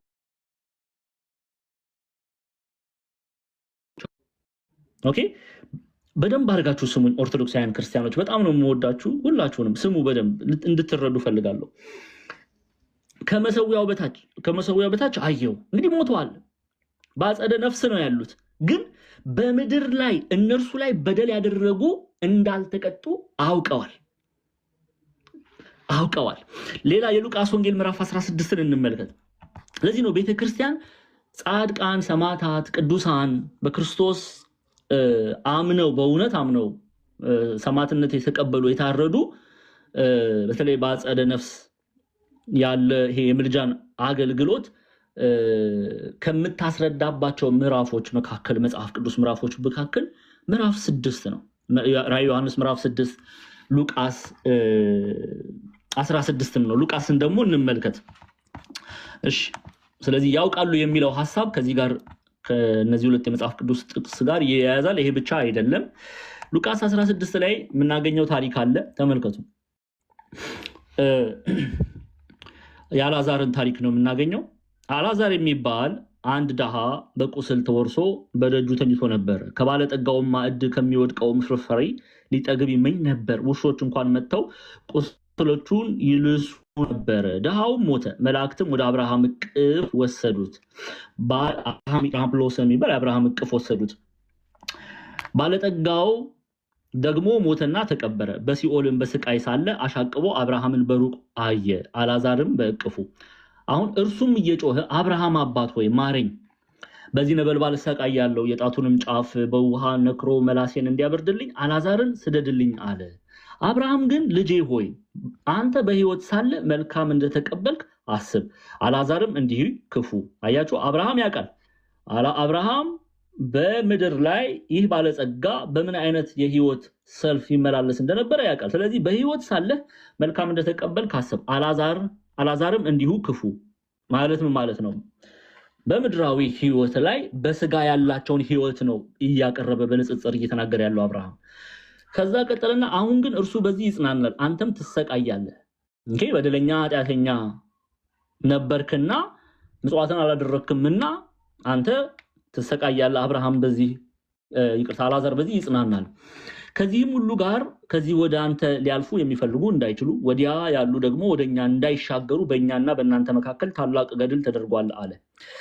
ይሄ ራሱ ትርጓሜ፣ ፍቺ፣ ማብራሪያ አለው። ይሄ ክፍል የሉቃስ ወንጌል ምዕራፍ 16 ማለት ነው። ኦኬ በቤተክርስቲያን አባቶች በጥንት ቤተክርስቲያን አባቶች ትርጓሜ ማየት ካስፈለገ በሌላ ጊዜ ከወንድሞች ጋር በደንብ እያንዳንዱን ቨርስ ባይ ቨርስ ኮሜንታሪ ልናይ እንችላለን። ከትምህርታችን አኳያ ግን ቶሎ ቶሎ እያልኩ ነው የምሄደው። እርሱም ያንኪያስ አባት ሆይ ወደ አባቴ ቤት ከዚህም በኋላ በደንብ ሰው ከዚህም ሁሉ ጋር ከዚህ ወደ እናንተ ሊያልፉ የሚፈልጉ እንዳይችሉ ወዲያ ያሉ ደግሞ ወደኛ እንዳይሻገሩ በእኛና በእናንተ መካከል ታላቅ ገድል ተደርጓል አለ። እርሱም ያንኪያስ አባት ሆይ ወደ አባቴ እንድትሰደው ማንን? አልዓዛርን እንድትሰደው ለምንሃለሁ። 5 ወንድሞች አሉኝና እነርሱ ደግሞ ወደዚህ ስቃይ ስፍራ እንዳይመጡ ይመሰክርላቸዋል አለ። አብርሃም ግን አሁን እዚህ ጋር ነው ተመልከቱ። አብርሃም ከሞተ ቆይቷል። ተመልከቱ አሁን አብርሃም ምን እንደሚለው ስሙ። አብርሃም ግን ሙሴና ነቢያት አሏቸው፣ እነርሱንም ይስሙ አለው። ማና ማን አላቸው አለ? ሙሴና ኦርቶዶክሳውያን ክርስቲያኖች በሙሴና በአብርሃም እኮ ሙሴ ከአብርሃም በኋላ ቢያንስ 500 ዓመት ቆይቶ የተነሳ ነብይ ነው። የዘመን በአብርሃምና በሙሴ አብርሃም ይቀድማል ከሙሴ። ኦኬ ሙሴ ከአብርሃም በኋላ ነው የተነሳው። ቢያንስ 500 ዓመት ከዛ በላይ ርቀት አለ፣ የዘመን ርቀት አለ። ግን አብርሃም ስለማን ያውቃል? ስለ ሙሴ ያውቃል። እንዴት አወቀ? ሞቶ የለ እንዴ? እንዴት ሊያውቅ ይችላል? አያችሁ አይደለ? በእንዲህ አይነት ጥያቄ ብናነሳ መጽሐፍ እንዲህ አይልም። በክርስቶስ ኢየሱስ አምነው የሞቱ ምንም አያውቁም የሚል መጽሐፍ ቅዱሳዊ አስረጃ አናገኝም። የሚመሳሰል ጥቅስ ግን አግባብ ባልሆነ ትርጓሜ ተተርጉሞ ሰዎች ሲሳሳቱ እናያለን። ተመልከቱ። እርሱም አይደለም አብርሃም አባት ሆይ ነገር ግን ከሙታን አንዱ ቢሄድላቸው ንስሐ ይገባሉ አለ። ሙሴንና ነቢያትን የማይሰሙ ከሆነ ከሙታን እንኳን አንድ ቢነሳ አያምኑም አለው ይላል። ማናማን? ሙሴንና ነቢያት። እንግዲህ አብርሃም ይህንን ሁሉ ዘመን ቆይቶ የተነሳውን ሙሴ ያውቃል ማለት ነው። በዚሁ አውድ ነው ራእይን የምንመለከተው። ተመልከቱ። እነዚህም ጻድቃን ሰማዕታት የጌታን የመድኃኒታችን ኢየሱስ ክርስቶስ ቃል ጠብቀው የታረዱት ሰማዕትነት የተቀበሉት ደማችን በምድር በሚኖሩ ላይ እስከ መቼ አትበቀልም አሉ ብሎ ይጠይቃሉ። በምድር ላይ ያሉት ፍርድ እንዳላገኙ እንዳልተቀጡ አውቀው ነው፣ እንደ አብርሃም አውቀው ነው የጠየቁት ጌታችን መድኃኒታችን ኢየሱስ ክርስቶስን። በይህን ጥቅስ በየትኛውም በኩል ልንተረጉመው አንችልም። ጻድቃን ሰማዕታት ናቸው፣ የታረዱ ነፍሳት ናቸው። እነሱ ያቀረቡት ጸሎትን ነው እየተመለከትን ያለ ነው። ፍረድልን፣ ደማችንን ባፈሰሱ ሰዎች ላይ ፍርድን ፍረድ ብለው ይጠይቃሉ። ለምን እንደዚህ ያሉ ቢሉ እኛን በበደሉ ሰዎች ላይ ብትፍርድ፣ ክፉዎችን ብትቀጣ፣ ክፋት ወይም ኃጢአት በምድር ላይ አትሰለጥንም ከሚል አውድ ተነስተው ነው ይህን ጸሎት የጸለዩት። ግን በምድር ላይ ያሉ እንዳልተቀጡ እንዳልተፈረደባቸው እነሱ ላይ እጅ የጫኑ ሮማውያን ያማረ እየጠጡ ያማረ እየበሉ እንደሚመላለሱ ብዙ ሰዎችን ብዙ ክርስቲያኖችን እየገደሉ እንደሚመላለሱ ፍርድ እንዳላገኙ ስላወቁ ነው የጸለዩት ጸሎት። ከዛ አያውቁም ማለት አንችልም። ያውቃሉ። ስለዚህ በምድር ላይ በሚኖሩ ላይ እስከ መቼ አትበቀልም አሉ። እሺ አንድ ሁለት ነጥብ ላንሳ፣ ከዛ ወደ ቀጣይ ክፍል እንሄዳለን። እዚቹ ክፍል ላይ በታላቅ ድምፅ እየጮሁ መባሉ ኃያል ቃል እያሰሙ አንድም የጸሎታቸው ታላቅነትን የምንረዳበት ክፍል ነው። ቅዱስና እውነተኛ ጌታ ሆይ የተባለ እውነተኛ ቅዱስ የተባለ ኢየሱስ ክርስቶስ ነው። ሐሰተኛ ጌታ፣ ሐሰተኛ ንጉስ፣ ሐሰተኛ አምላክ ስላለ እሱ እውነተኛ የጌቶች ጌታ የአማልክት አምላክ ተብሎ ይጠራል። ቅዱስ መባሉ የባህሪ ነው። ኦኬ የጸጋ ሳይሆን እሱ የባህሪ ነው። ጸጋ ስጦታ ማለት የሚሰጥ ማለት ነው። ቅዱስና የክርስቶስን ግን ቅዱስ የሚለውን ሐሳብ ባህሪ ብለን ነው የምንተረጉመው። አደራችሁን እባካችሁ እንዳትሳሳቱ እና ሌላ ደግሞ አጀንዳ እንዳይከፈትብንና ተማሪው እንዳይበተን እኮ በጥንቃቄ ነው። የባህሪ እሺ፣ እንዳትሳሳቱ። ቅዱስ ሲል የባህሪ ለእግዚአብሔር የባህሪ እኛ የምን ልጅነት ነው ያለን? እስቲ ቆይ በዚሁ አጋጣሚ እንዲያውም መሸጋገሪያ ይሆነናል። የምን ልጅነት ነው ያለን? ገስት ላይ ካሉ ልጅነታችን የምንድን ነው? የጸጋ ባህሪ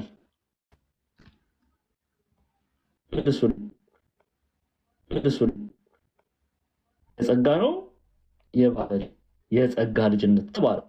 የጸጋ ልጅነት እሺ። ኢየሱስ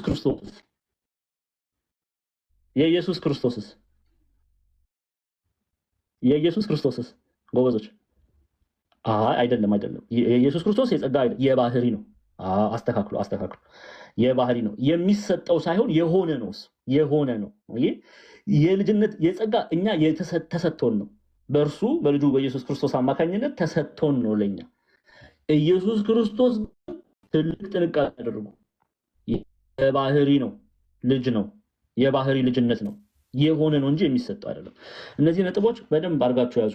በስንት መከራ ለምነን ያመጣነው ተማሪዎች ደግሞ አጀንዳ ተከፍተው እንዳትበተኑብን እንጸልያለን። ኤኒዌይስ ቁጥር 10 ጨርሰን ወደ ቁጥር 11 ልንሄድ ነው። ግልጽ ነው። ራዕይ ዮሐንስ ምዕራፍ 6 ቁጥር 10 ግልጽ ነው። ኦርቶዶክሳውያን ክርስቲያኖች ግልጽ ነው። ልቀጥል። ቁጥር 11 ላይ ፍቀዱልኛ። አረ ፍቀዱልኝ ተው። እሺ አዎ፣ መሲ ሂሩት ሰርጉት። እሺ ተባረክ። እሺ በርቱ። ቁጥር 11 አሁንም በደንብ አድርገን እናየው። ተመልከቱ። ለእያንዳንዳቸውም ነጭ ልብስ ተሰጣቸው ይላል። ምን ልብስ ተሰጣቸው? ነጭ ልብስ ተሰጣቸው። ለምንድን ነው ለእያንዳንዱ ጻድቃን፣ ሰማዕታት፣ ቅዱሳን ነጭ ልብስ የተሰጣቸው? ነጭ ልብስ ተሰጣቸው የተባሉት ለታረዱት ነው። የታረዱት ሰዎች የተባለው ነፍሳት፣ በመሰዊያው በታች ያሉ የታረዱት ሰዎች ነፍሳት ናቸው። የተሰጣቸው ለምን መሰላችሁ? ነጭ ልብስ የተሰጣቸው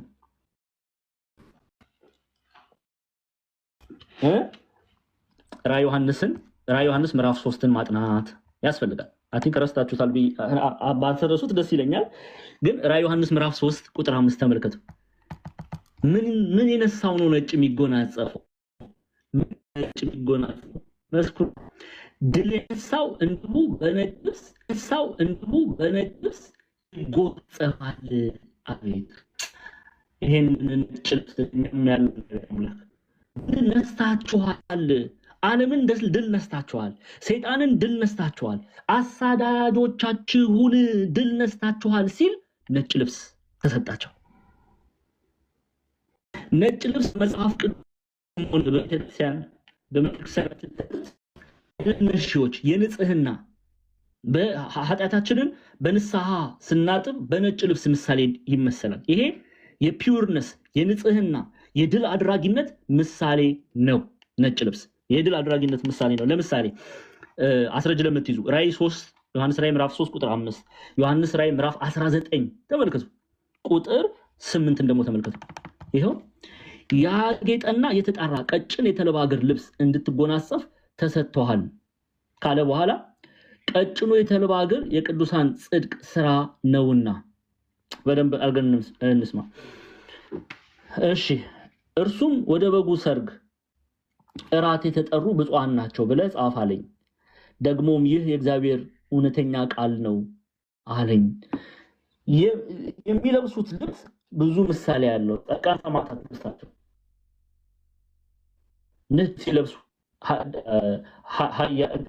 አድራጊ መሆናቸውን ይናገራል። ልብሳቸው ያጌጠና የተጠራ ቀጭን የተልባ እግር ልብስ እንድትጎናጸፍ ተሰጥተዋል ሲባል ቀጭኑ የተልባ እግር የቅዱሳን ጽድቅ ስራ ነውና እርሱም ወደ በጉ ሰርግ እራት የተጠሩ ብፁዓን ናቸው ብለህ ጻፍ አለኝ። ደግሞም ይህ የእግዚአብሔር እውነተኛ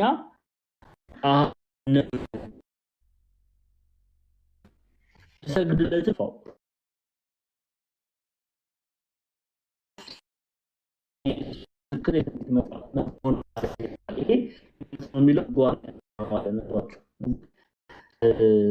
ብዙዎችን ስለሚያስቱ በተለይ ለቅዱሳን የሚደረግ ስግደት ላይ የክብር ስግደት ላይ እሱን በደንብ በስፋቱ የምናየው ነው። ከልብስ ጋር ግን በተያያዘ ብዙ ይተረጎማል። ለምሳሌ ቅዱሳን መላእክትን ስትመለከቱ ጌታችን መድኃኒታችን ኢየሱስ ክርስቶስ ሲያርግ በምን አምሳል ላይ የተገለጡት? ይኸው የሐዋርያት ሥራ ምዕራፍ 1 ላይ ተመለከቱ። የሐዋርያት ሥራ ምዕራፍ 1 ላይ በደንብ ስሙ። ቁጥር 10 ይኸው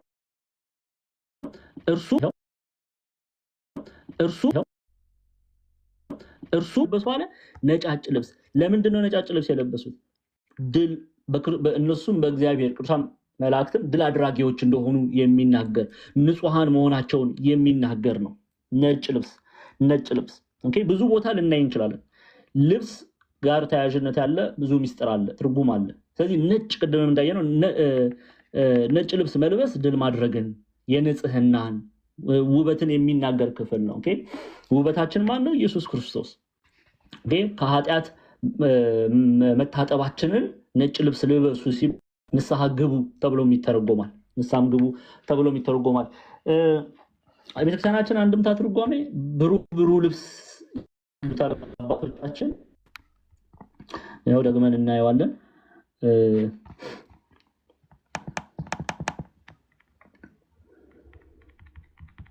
ይሄው ለእያንዳንዳቸውም እንዳልኳችሁ ብሩህ ልብስ ሰጥተው አለ። ምን ነጭ ልብስ ኦኬ ክብርን አላበሷቸው። ያረቦኑን ክብር ሰጥተው ጥቂት ዘመን አርፋችሁ ቆዩ አሏቸው። ክብር ተሰጣቸው። ነጭ ልብስ ለበሱ። ኦኬ ነጭ ልብስ ለበሱ። ጥያቄያቸውን እግዚአብሔር አምላክ ተቀብሏል አልተቀበለም? ተቀብሏል። መልስ ሰጥቷቸዋል አልሰጣቸውም? ሰጥቷቸዋል። የሚያጽናና መልስ ሰጥቷቸዋል አልሰጣቸውም? ሰጥቷል። የሚያጽናና መልስ ነው የሰጣቸው። መልሱ ምንድነው? ይሄው መልሱ ምንድነው? እሱም ይቅርታ ራዕየ ዮሐንስ 19:6 ራዕየ ዮሐንስ 6 ይሄው ምንድነው የሰጣቸው መልስ? ለእያንዳንዳቸውም ነጭ ልብስ ለበሱ። ክብር ብሩህ ልብስ ይሉታል አባቶቻችን። ምን ማለት ነው? ክብር አላበሳቸው። ለምን ነጭ ልብስ ለበሱ? ድል አድራጊዎች ንጹህ መሆናቸውን ምስክር መሆናቸውን ለኢየሱስ ክርስቶስ ምስክር መሆናቸውን የሚገልጽ ነው። በእርሱ ታምነው የኖሩ መሆናቸውን ለመግለጽ ነው። ከዛስ ምን አለ? መልሱን እዚሁ ላይ ነው የምናገኘው። ቁጥር 11 ላይ ምን መለሰላቸው? እንደነርሱም ደግሞ ይገደሉ ዘንድ ያላቸው የባሪያዎች ባልንጀሮቻቸውና የወንድሞቻቸው ቁጥር እስኪፈጸም ድረስ ገና ጥቂት ዘመን እንዲያርፉ ተባለላቸው ይላል። አያችሁ አይደለ? ሌላ የሚገደሉ ደግሞ አሉ። ኦኬ ፍርድ አልፈርድም አላለም እግዚአብሔር አምላክ። ኦኬ አብ በአንድስ እንኳን አይፈርድም ፍርድን ለወልድ ሰጠው ይለናል ዮሐንስ ወንጌል ምዕራፍ 5 ላይ። ይሄው ዮሐንስ ወንጌል ምዕራፍ 5 ላይ ስትመለከቱ ይሄው ቁጥር 22 ሰዎች ሁሉ አብን እንደሚያከብሩ ወልድን ያከብሩ ዘንድ ፍርድን ሁሉ ለማን ሰጠው? ለወልድ ሰጠው እንጂ አብ በአንድስ እንኳን አይፈርድም። ወልድን የማያከብር የላከውን አብን አያከብርም። እግዚአብሔር አምላክ አልፈርድም አይደለም ያለው። ኦኬ አልፈርድም አይደለም ያለው፣ ግን ጊዜው ገና ነው። እንደነርሱ ደግሞ የነርሱ ባልንጀሮች ኦኬ እንደነርሱ አይነት በግብር የነሱን ግብር የተላበሱ ጻድቃን ሰማዕታት ሰማዕትነትን ገና ይቀበላሉ። ገና የሚገደሉ አሉ፣ ገና የሚሞቱ አሉ። ይሄን ደግሞ በወንጌል ተነግሮናል። ኦኬ በወንጌል ተነግሮናል። በእነሱ ዘመንም በመጨረሻው ዘመንም ኦኬ በዘመነ ፍጻሜም ዛሬም ድረስ አላየንም? ዛሬም ድረስ በክርስቶስ ኢየሱስ የሚገረፉ ለኢየሱስ ክርስቶስ የሚገደሉ እምነታቸውን እንዲክዱ ቢጠየቁ እምቢ በማለታቸው ምክንያት ብዙ ክፋት አሲድ ቢደፋባቸው ብዙ ስቃይ የሚደርስባቸው ባልንጀሮቻቸው አሉ። ስለዚህ ጊዜው ገና ነው አለ። ጊዜው ግን ሲደርስ ፍርድን ይቀበላሉ። ሁላችንም ፍርድን እንቀበላለን። ጻድቃንም ሰማዕታትን በደንብ አድርጋችሁ ስሙ። ልዩነቱ ምኑ ጋር ነው? ለጻድቃን ይፈረድላቸዋል፣ ለኃጥአን ደግሞ ይፈረድባቸዋል። ይሄን ደግሞ ቅዱስ ዮሐንስ ነግሮናል በመልእክቱ ላይ። ይሄው አንደኛ ዮሐንስ ምዕራፍ 4 እሺ አንደኛ ዮሐንስ መልእክት ምዕራፍ 4 ተመልከቱ ምን እንደሚል ቅዱስ ዮሐንስ ስለ ፍርድ ሲናገር። በፍርድ ቀን ድፍረት ይሆንልን ዘንድ ፍቅር በዚህ ከኛ ጋር ተፈጽሟል። እርሱ እንዳለ እኛ ደግሞ እንዲሁ በዚህ ዓለም ነንና። ፍጹም ፍቅር ፍርሃትን አውጥቶ ይጥላል እንጂ በፍቅር ፍርሃት የለም። ፍርሃት ቅጣት አለውና የሚፈራ ሰው ፍቅሩ ፍጹም አይደለም ይላል። ምን እያለ ነው ቅዱስ ዮሐንስ? በፍርድ ቀን ኦኬ ፍርሃት አሁን ላይ ምንፈራ ከሆነ የጌታችን መድኃኒታችን ኢየሱስ ክርስቶስን መምጣት በጉጉት ማንጠብቅ ከሆነ በፍርሃት ውስጥ ነው ያለ ነው። በፍርሃት ውስጥ ቀን ደግሞ ፍርድ ይጠብቀናል። በደል ሰርተናል ማለት ነው። ንስሐ አልገባንም ማለት ነው። ወደ ቤተክርስቲያን አልተመለስንም ማለት ነው። ስለዚህ ንስሐ ገብተን በፍቅር ክርስቶስን ልንጠብቀው ያስፈልጋል። ጻድቃን የሚፈረድባቸው ፍርድ እነሱ ይፈረድላቸዋል።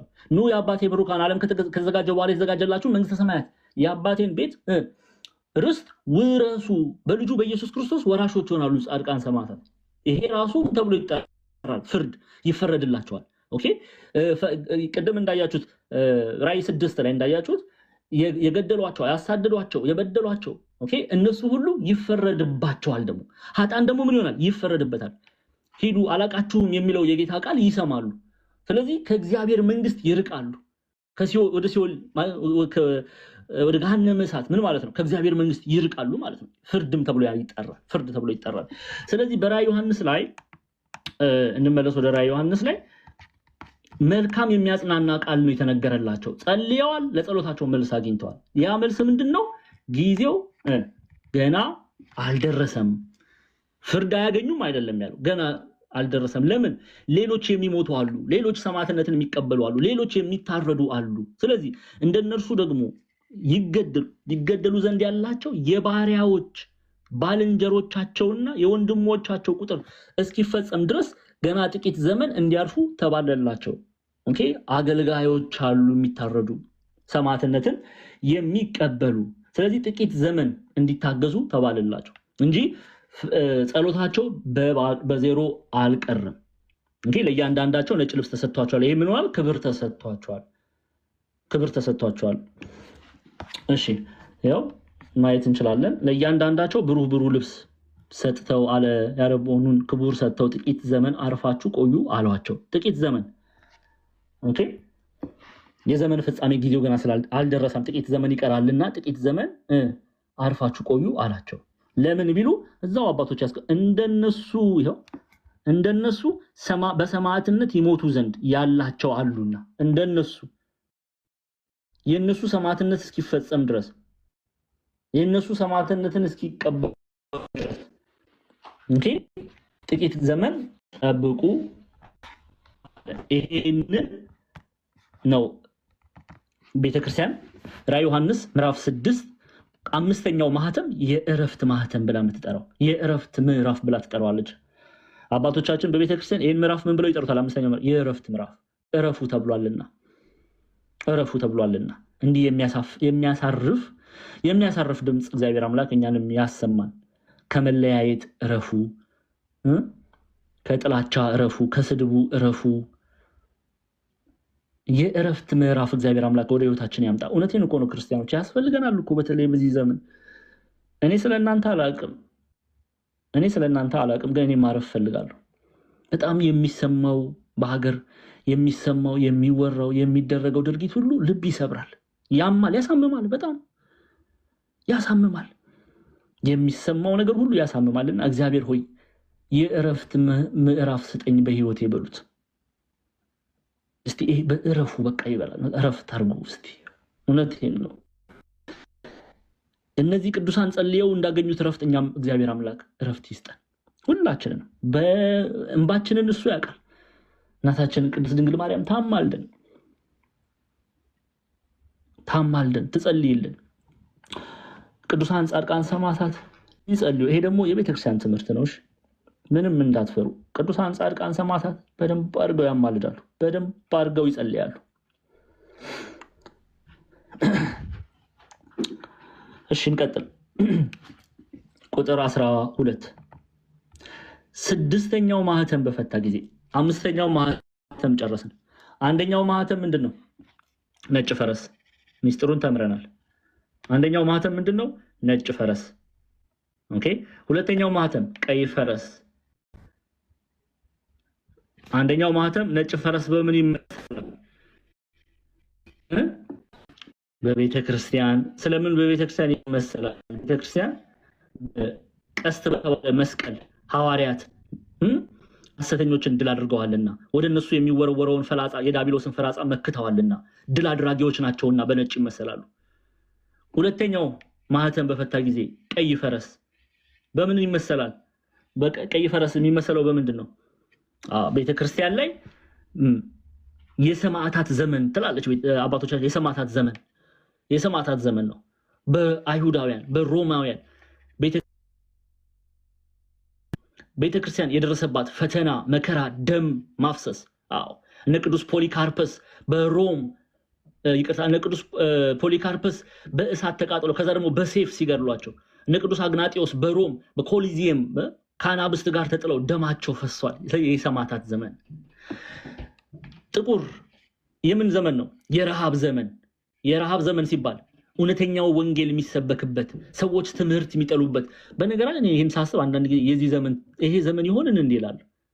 አሁን ዘመን ይሄው ትምህርት አይወደድም። በቃ ይገርማችኋል። ዛሬ አርብ አይደለ? ረቡዕ ዕለት ፍቅረ ሲዝም ነው የሚባል ሰውዬ አንድ ጠንቋይ ያለ እሱ ቤት 2000 ሰው ቁጭ ብሎ ነበር። ታዲያ ይሄንን ዘመን አያሳስባችሁም? የረሃብ ዘመን፣ የእግዚአብሔር ቃል መስማት ማይፈለግበት ዘመን፣ እውነተኞች አባቶች የሚሰደዱበት ዘመን፣ እውነተኞቹ ሐዋርያት ያስተማሩት ትምህርት የሚጠላበት ዘመን፣ የረሃብ ዘመን፣ ሊቃውንቱ የሚናቁበት ዘመን፣ የረሃብ ዘመን። እሺ ከዛስ? አረንጓዴው ሚስጥሩ ምንድን ነው? የሐሳዊው መሲህ መንግስት። በአንድም በሌላም ሐዋርያው ቅዱስ ጳውሎስ ለተሰሎንቄ ምዕመናን እንደተናገረ ምትሃት እያሳየ እያስጨነቀ ጦር እያነሳ ብዙዎችን 1/4ኛውን ይላል። ብዙ ሰውን ማለት ብዙ ሰው ተብሎ ይተረጎማል። ብዙ ሰዎችን በግድም በምትሃትም ድንቅ የውሸት ድንቅን እያሳየም የራሱ የሚያደርግበት ዘመን። በነገራችን ላይ እናየዋለን። ይህን ዘመን በራእይ መጽሐፍ ላይ አይዟችሁ እናየዋለን። ሐሳዊው መሲህ ማን ነው? የሐሳዊው መሲህ መንገድ ጠራጊዎች የተባሉት እነማን ናቸው? በኢየሩሳሌም የተደረገው ምንድን ነው? ሁለቱ ታላላቅ የእግዚአብሔር ባሪያዎች አገልጋዮች እነማን ናቸው? ምን በደል ደረሰባቸው? ሁሉን በዚህ ራዕየ ዮሐንስ ጥናት ውስጥ በደንብ ትማራላችሁ ክርስቲያኖች። 4ቱ ማህተም አለቀ። ከዛስ አምስተኛው ማህተም ይኸው አየን። አሁን 5ኛው ማህተም አይተን 6ኛው ማህተም ላይ ነው ያለነው። እሺ 6ኛው ማህተም ነው ከዚህ በኋላ የምናየው። ልቀጥል አይደል?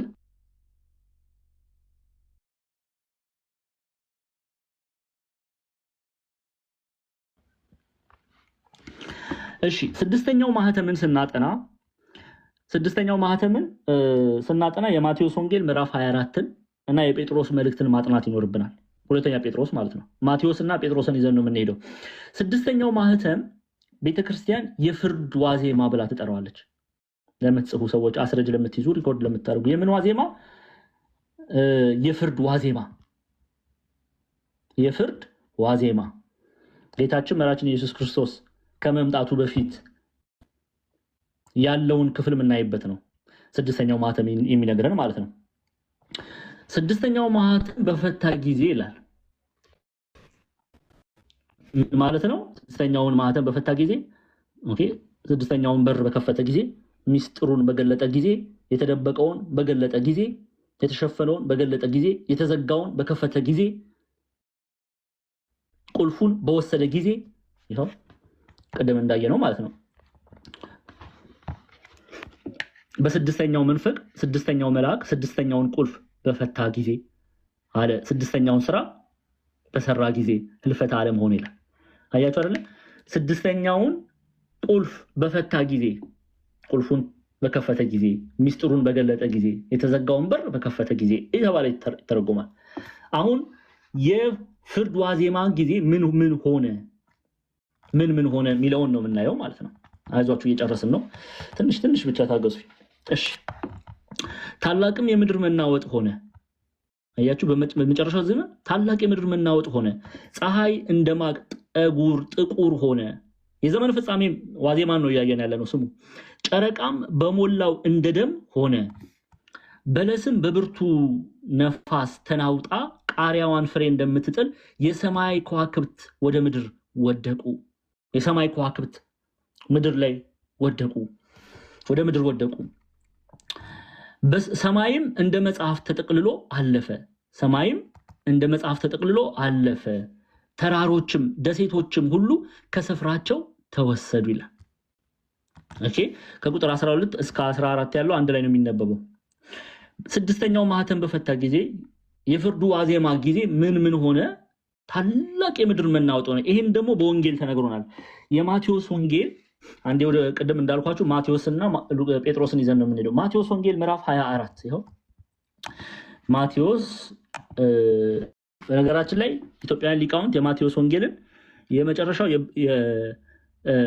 የማቴዎስ ወንጌልን የመጀመሪያው የሐዲስ ኪዳን መጽሐፍ የመጨረሻው የብሉይ ኪዳን መጽሐፍ ይሉታል። ምክንያቱም ብዙ የነቢያት ትንቢት ይገኝበታል ማቴዎስ ወንጌል ላይ እና የመጨረሻው የብሉይ ኪዳን መጽሐፍ የመጀመሪያው የሐዲስ ኪዳን መጽሐፍ እያሉ ሊቃውንቱ ይናገራሉ። በማቴዎስ ወንጌል ምዕራፍ 24 ላይ ከቁጥር ነው። ማቴዎስ ወንጌል ምዕራፍ 24 ከቁጥር ስንት አልኳችሁ? 29 ይናገራል። ይኸው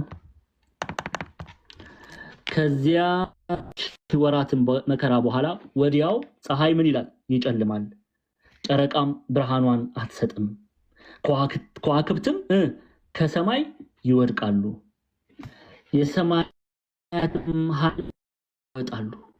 በዚህም የሰው ልጅ ምልክት በሰማይ ይታያል። በዚያን ጊዜም የምድር ወገኖች ሁሉ ዋይ ዋይ ይላሉ። የሰው ልጅንም በኃይልና በብዙ ክብር በሰማይ ሲመጣ ይታያል። የሰው ልጅ ኢየሱስ ክርስቶስ ነው።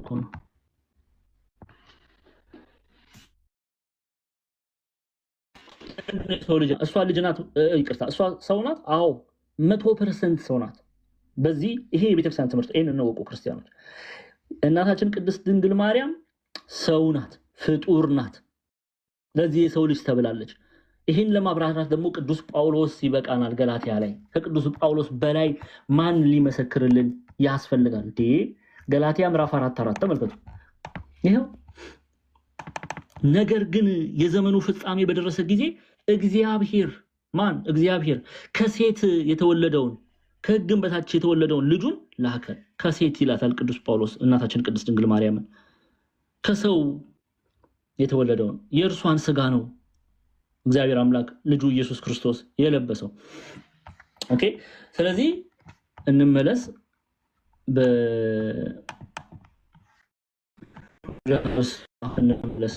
የሰው ልጅ መባሉ መጽሐፍ ቅዱስ ራእይ ላይ በጣም ብዙ የሰው ልጅ ሲል እናያለን። የሰው ልጅ ሲል ሁል ጊዜ የእናታችን የቅድስት ድንግል ልጅ መሆኑ እንድትይዙልኝ አደራ እላለሁ። ስለዚህ በማቴዎስ ወንጌል ላይ እንመለስ 24 ይሄንን ተመሳሳይ ቃል ይነግረናል። ማቴዎስ 24 ከቁጥር 29 ጀምሮ ማለት ነው። ይኸው ከዚያች ወራትም መከራ በኋላ ወዲያው ፀሐይ ይጨልማል፣ ጨረቃም ብርሃኗን አትሰጥም፣ ከዋክብትም ከሰማይ ይወድቃሉ፣ የሰማይም ኃያላት ይናወጣሉ። በዚያን ጊዜም የሰው ልጅ ምልክት በሰማይ ይታያል። በዚያን ጊዜም የምድር ወገኖች ሁሉ ዋይ ዋይ ይላሉ። የሰው ልጅንም በኃይልና በብዙ ክብር በሰማይ ደመና ሲመጣ ያዩታል ኢየሱስ ክርስቶስን። ኦኬ። ምን ይላሉ ግን አለ? ዋይ ዋይ። ቤተክርስቲያን ይሄ ከንቱ ዋይ ዋይ ነው። ማልቀስ አሁን ነው። ንስሐ መግባት አሁን ነው። ወደ ቤተክርስቲያን መመለስ አሁን ነው። ያቺ የፍርድ ጊዜ ሳትመጣ አሁን ወደ እግዚአብሔር ልንመለስ ያስፈልጋል። በኋላ ላይ ለቅሶ ከንቱ ለቅሶ ነው። በኋላ ላይ ጩኸት ከንቱ ጩኸት ነው የሚሆነው። ላይ ልናለቅስ ይገባል። ስለዚህ ከዋክብትም ከሰማይ ይወድቃሉ የዘመን ፍጻሜ መቅረቡን ነው የሚያሳየው። የዘመን ፍጻሜ መቅረቡን ነው የሚያሳየው። ቅዱስ ጴጥሮስም በተመሳሳይ መልኩ በሁለተኛ ጴጥሮስ መልእክቱ ላይ ለምትጽፉ ሰዎች ሁለተኛ ጴጥሮስ ምዕራፍ 3 ላይ እንዲህ ያስቀምጣል። ተመልከቱ። ሁለተኛ የጴጥሮስ መልእክት ምዕራፍ 3 ቁጥር 10 ይኸው የጌታው ቀን እንደ ሌባ ሆኖ ይመጣል። በዚያን ቀን ሰማያት በታላቅ ድምፅ ያልፋሉ። አያችሁ አይደለ? ሰማያት በታላቅ ድምፅ ያልፋሉ። የሰማይ ፍጥረት በትልቅ ትኩሳት ይቀልጣል። ምድርም በእርሷም ላይ የተደረገውን ሁሉ ይቃጠላል። ኦኬ፣ ይቃጠላል። ሰማያት ያልፋሉ፣ ከዋክብት ይረግፋሉ፣ ሰማይ ትጠቀለላለች። ይሄ የሚያሳየው ይሄ ሁሉ የዘመን ፍጻሜ መቅረቡን ነው። እዚህ ጋር ትይዙልኛላችሁ። 1 ደቂቃ አደራ። ከዚህ በኋላ አንድ ትልቅ ሚስጥር ነው የምናየው። በጣም ትልቅ ሚስጥር ነው። አንድ ሰው እንዳይወጣ፣ ከወጣችሁ በብዙ ያመልጣችኋል። አልጨረስንም ትምህርታችንን። 15፣ 16፣ 17ን እናያለን። ስልኬ ባትሪ ሊዘጋ ስለሆነ ቻርጅ ላድርግ። አደራችሁን አንድ ሰው እንዳይወጣ። ይህን ትምህርት ሁሉም ሰው 15፣ 16፣ 17 ሊያውቅ ሊማር ሊገነዘብ ያስፈልጋል። አንዴ ጠብቁኝ፣ 1 ደቂቃ። ሀኒዬ እስከዛ ሼር አስደርጊ። 1 ደቂቃ ቻርጅ ለማድረግ ነው። እሺ መምህር ይቆራረጣል እያላችሁንና ሁላችሁም እስቲ አንዴ ኮፒ ሊንክ አድርጉት። ቶሎ በሉ ኮፒ ሊንክ አድርጉ። ኮፒ ሊንክ ስለማናደርግ እኮ ነው። ኮፒ ሊንክ አድርጉ። ቶሎ በሉ ኮፒ ሊንክ አድርጉ። የቲክታክ ሳይን እንትን በሉ ኮፒ ሊንክ አድርጉ። ይቆራረጣል እያላችሁ ነው። ኮፒ ሊንክ አድርጉት አንዴ መምህር እስከሚመለሱ ኮፒ ሊንክ አድርጉ። እሺ ተመልሻለሁ። በሉ ኮፒ ሊንክ።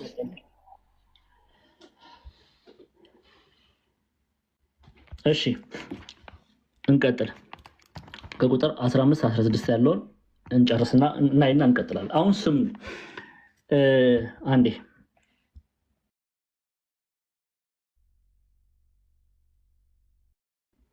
እሺ አሁን ቁጥር 15 ላይ የምድር ነገስታትና ያዙልኝ። መጀመሪያ የምድር ነገስታት እየጻፋችሁ እያንዳንዳችሁ፣ አንደኛ የምድር ነገስታት። ይሄንን በደንብ ስሙ። ይሄ በተለይ ለዚህ ዘመን የሚሆን አደራችሁን እንደው እንዳትወጡ ስሙ። ትምህርቱ ይሻላችኋል። የምድር ነገስታት፣ መኳንንት፣ ሻለቆችም፣ ባለጠጎችም፣ ኃይለኞችም፣ ባሪያዎችም፣ ጌቶችም ሁሉ በዋሾችና በተራሮች አለቶች ተሰወሩ። ተራራዎችንና አለቶችንም በላያችን ውደቁ፣ በዙፋኑም ከተቀመጠው ፊት ከበጉም ቁጣ ሰውሩን፣ ታላቁ የቁጣው ቀን መጥቷልና ማንስ ሊቆም ይችላል አሏቸው ይላል። ምን የምድር ነገስታት፣ በደንብ ስሙ።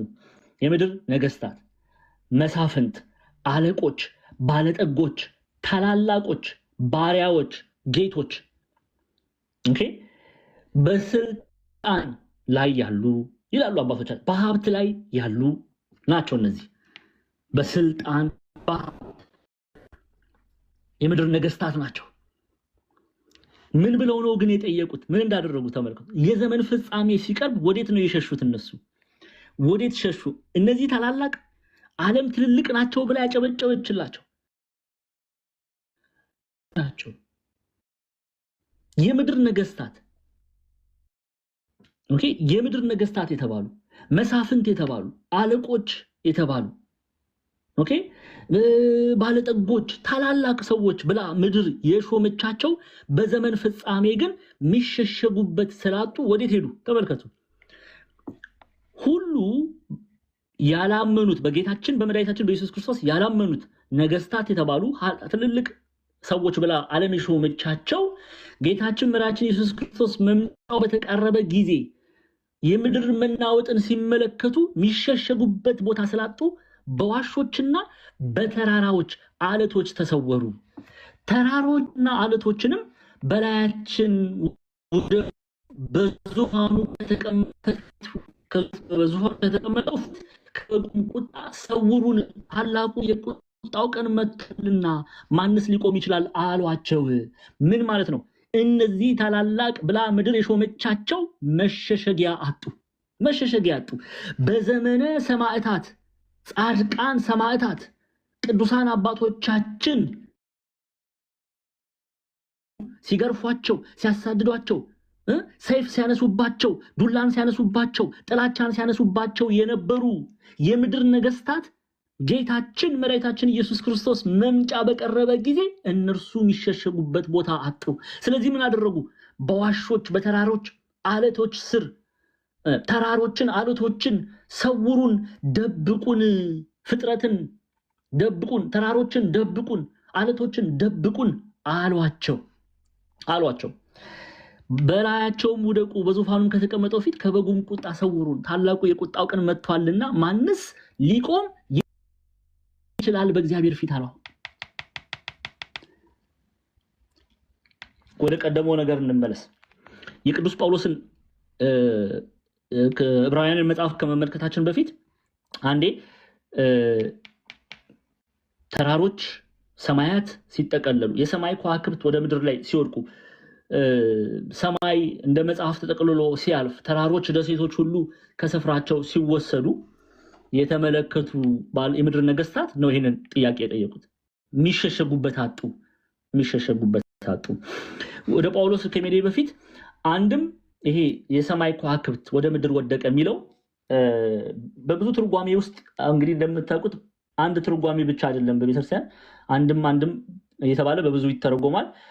የሰማይ ከዋክብት የተባሉት ቅድም አይ ቲንክ እሱን ሳላብራራ ነው ያለፍኩት ቶሎ ስል የሰማይ ከዋክብት ይሄ የምድር መናወጥ እንዳለ ሆኖ አንድም ደግሞ በከዋክብት የተመሰሉት መምህራን ሊቃውንት ታላላቆች ሁሉ በዛ ዘመን እንደሚክዱ ኦኬ በመጨረሻው ዘመን እግዚአብሔርን እንደሚክዱ የተመረጡትን እስኪያስክድ ድረስ ይሌለ መጽሐፍ። አዎ ሊቃውንቱን መምህራኑን አባቶችን ትልልቅ ቦታ ያላቸው ሁሉ ሳይቀር ወደ ምድር የሰማይ ከዋክብት ወደ ምድር ወደቁ ቢል ከእምነታቸው ካዱ። ከእምነታቸው ላይ ከፍ ካለው እምነታቸው በስተት ትምህርት ወደቁ። ለሐሳዊው መሲህ ሲሰግዱ ያው ቅድም እንዳየነው ለአራቱን ማህተም ሲፈታ የሐሳዊው መሲህ መንግስት ሲሰብክ ለመጣው ለእርሱ ሲሰግዱ ኦኬ ተብሎም ይተረጎማል። ይሄንንም ትርጉም እንድትይዙ ስለምፈልግ ነው። ኦኬ ብዙ አይነት እይታ ስላለ ዋናው በቤተክርስቲያን በይበልጥ ተቀባይነት ያለውን ሐሳቦች ነው እየነገርኳችሁ ያሉት። ይሄ ሁሉ ከሆነ በኋላ ግን በመጨረሻ ላይ ቅድም እንደዘረዘር ነው የምድር ነገስታት የሚሸሸጉበት ቦታ አጡ። ቅዱስ ጳውሎስ በዕብራውያን መጽሐፍ ላይ እንዲህ ይላል። የቅዱስ ጳውሎስን መልእክት ቅድም ያነበብነውን ደግመን ይህን ክፍል እንየው። ዕብራውያን መጽሐፍ ላይ ዕብራውያን ምዕራፍ 11 ላይ ሐዋርያው ቅዱስ ጳውሎስ ከቁጥር 37 ላይ የሚናገረው ቃል አለ። ቅድም አንብበነዋል። ይኸው ቅዱሳን ጻድቃን ሰማዕታትን እነዚህ አሁን መሸሸጊያ ያጡ ነገስታት አስቀድመው ያሳድዷቸው ነበረ። ተመልከቱ። በድንጋይ ይወግሯቸው ነበር። በድንጋይ ተወግረው ሞቱ። ከዛስ ተፈተኑ፣ በመጋዝ ተሰነጠቁ፣ በሰይፍ ተገድለው ሞቱ። ሁሉን እያጡ መከራን እየተቀበሉ እየተጨነቁ የበግና የፍየል ሌጦ ለብሰው ዞሩ። ከዛስ በኋላ ቁጥር 38 ላይ ዓለም አልተገባቻቸውምና በምድረ በዳና በተራራ በዋሻና በምድር ጉድጓዶ ተቅበዘበዙ።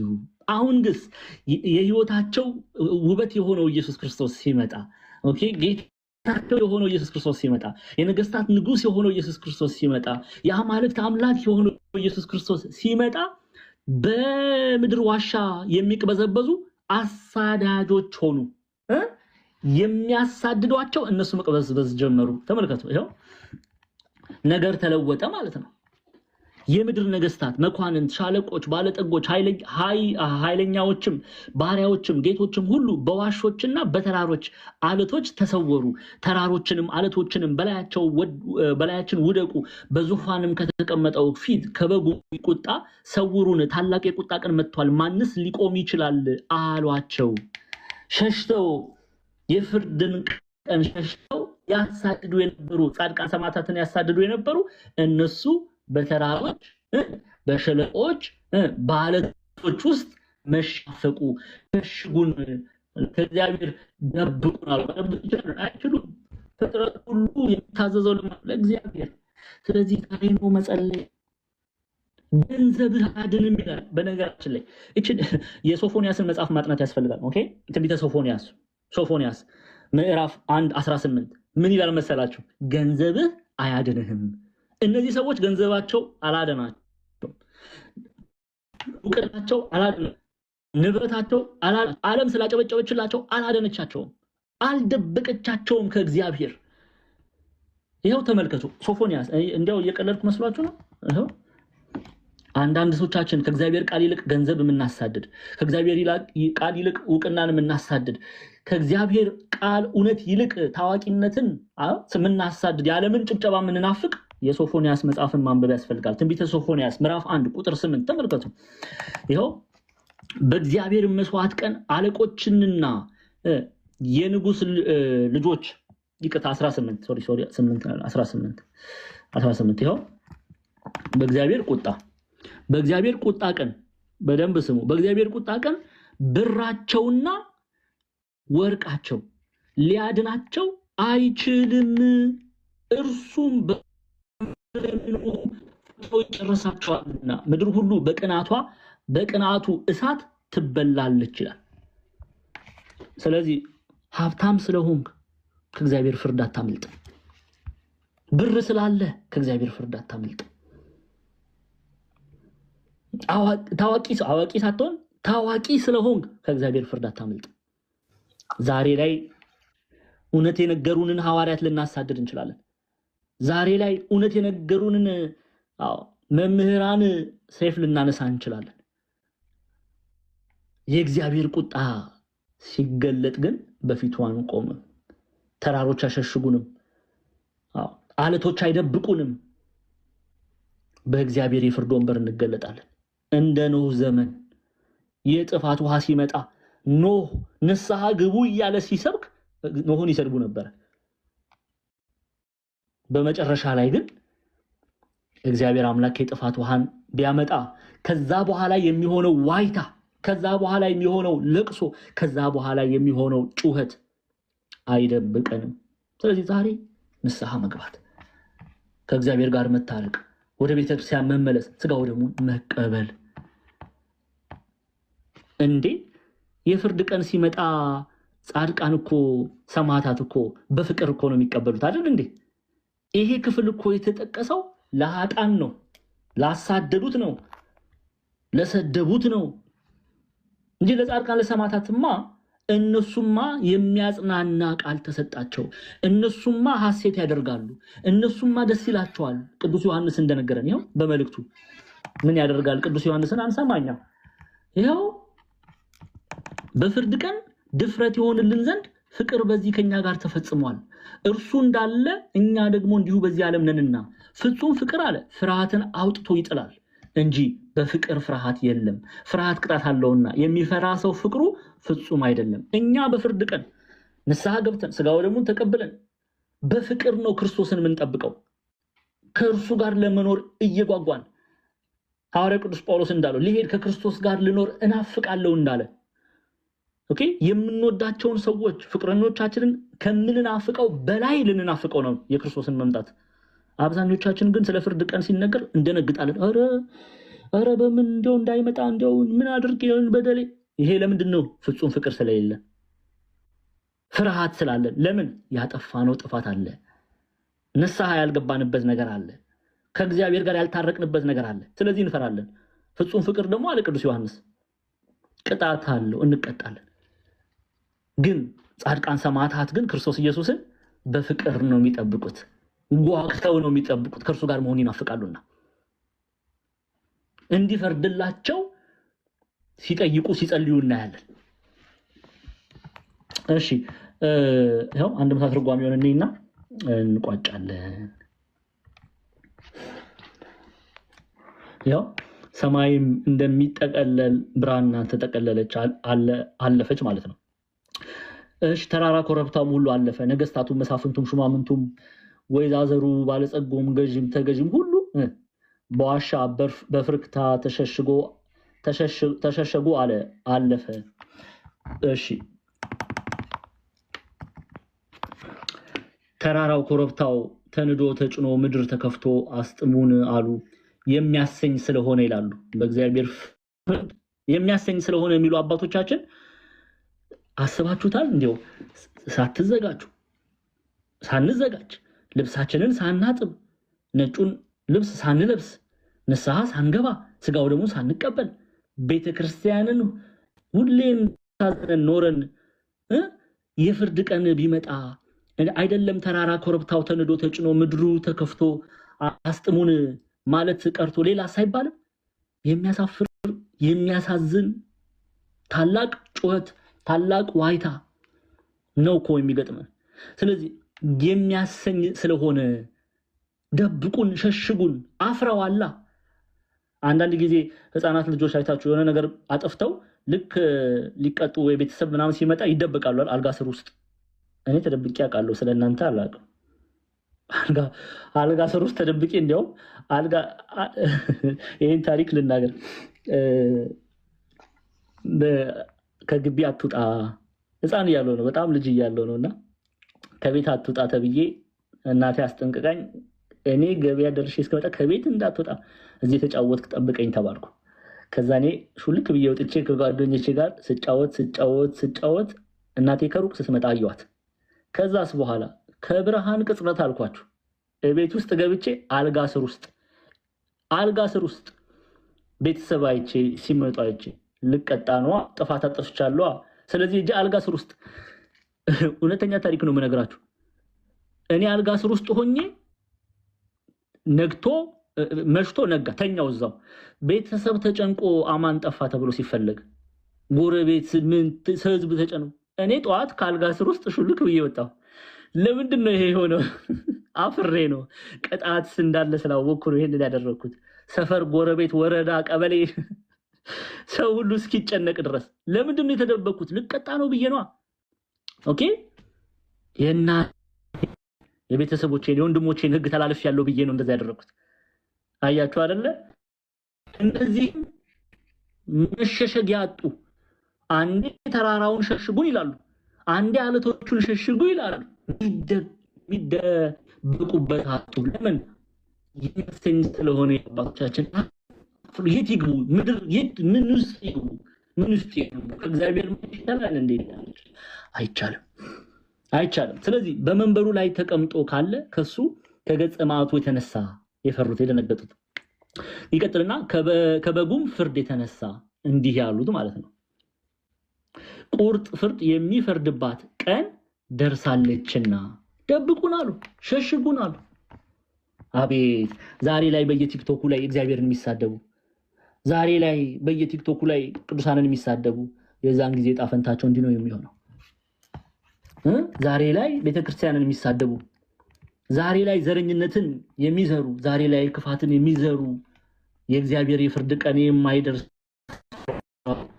በጥፋት የሚመላለሱ ታላቁ የቁጣው ቀን መጥቷል፣ ማንስ ሊቆም ይችላል አሏቸው ይላል። ይሄ ስድስተኛው ማህተም በፈታ ጊዜ የምናየው ነው። ያስተማረን የገሰጸን አባቶቻችን አምላክ ጌታችን መድኃኒታችን ኢየሱስ ክርስቶስ ስሙ ከአጥናፍ እስከ አጥናፍ የከበረ የተመሰገነ ይሁን። እጅጉን የምንወዳት እናታችን ቅድስት ድንግል ማርያም ጸሎቷ ምልጃዋ ከኔና ከእናንተ ጋር ይሁን።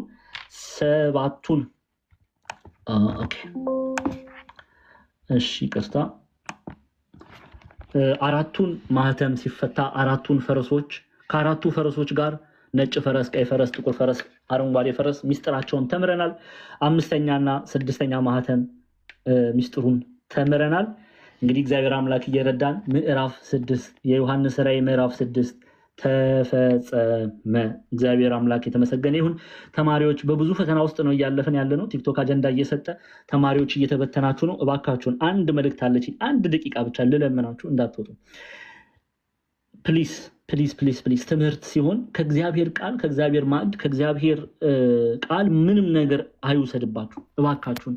የቲክቶክ አጀንዳ ርዕስ አይሆነን። አሁን በባለፈው 200 ተማሪ ተበትኖ ነበረ እና ይሄ ደግሞ በጣም ነው አይዶን ነው በቃ ባህሪ ነው። በጣም ነው ተማሪዎች ከትምህርት ማዕድ ሲነሱ አዝናለሁ። በጣም ነው ማዝነው፣ በጣም ነው የምቆጨው። ምክንያቱም እንድትማሩ እንድታውቁ የእግዚአብሔርን ቃል እንድትረዱ የቤተክርስቲያኑን ትርጓሜውን እንድታውቁ ፈልጋለሁ። ስለዚህ እባካችሁን አጀንዳ በተነሳ ቁጥር አትበተኑ። አትበተኑ። በቃ ከእግዚአብሔር ቃል አትበተኑ። አሁን 600 ነበር የጀመረ ይህን ትምህርት። የት ሄደ? አሁን ግማሽ ሰው የለም። ከእግዚአብሔር ቃል የሚበልጥብን አለ? ሰማይ እኮ ያልፋል። አያችሁ አይደለ? ከዋክብት ይረግፋሉ፣ ፀሐይ ትጠፋለች፣ ሰማያት ይጠቀልላሉ። ለዘላለም የማይጠፋው የእግዚአብሔር ቃል ብቻ ነው። እርሱን መማር አይሻልም? አይ ደምረው እንደዚህ ውይይት ጥያቄ ያቀረበ ኤርሚያስ እንደዚህ አይነት ነገር አደረገ እንደዚህ። እባካችሁን ይሄ አሁን ይጠቅማል? እስቲ ምንድን ነው የሚጠቅመው? ንትርኩ ይጠቅማል? ጭቅጭቁ ይጠቅማል? ይጠቅማል? ሌላ ደግሞ ይሄ ፍቅር ረሲዝም የሚባል ቤት 2000 ሰው ቁጭ ብሎ እዚህ 300 400 ሰው አያሳዝንም? ይሄ ታዲያ ልብ አያደማም? አያደማም? ይሄ አይ እንዴት ሲሶ እንዴት የሚባለው ሰው እንዴት እሱ ቤት 1000 2000 ሰው ቁጭ ብሏል። ይሄ ሲሶ የሚባለው ቤት ምንድን ነው የምትሰሩት እዛ?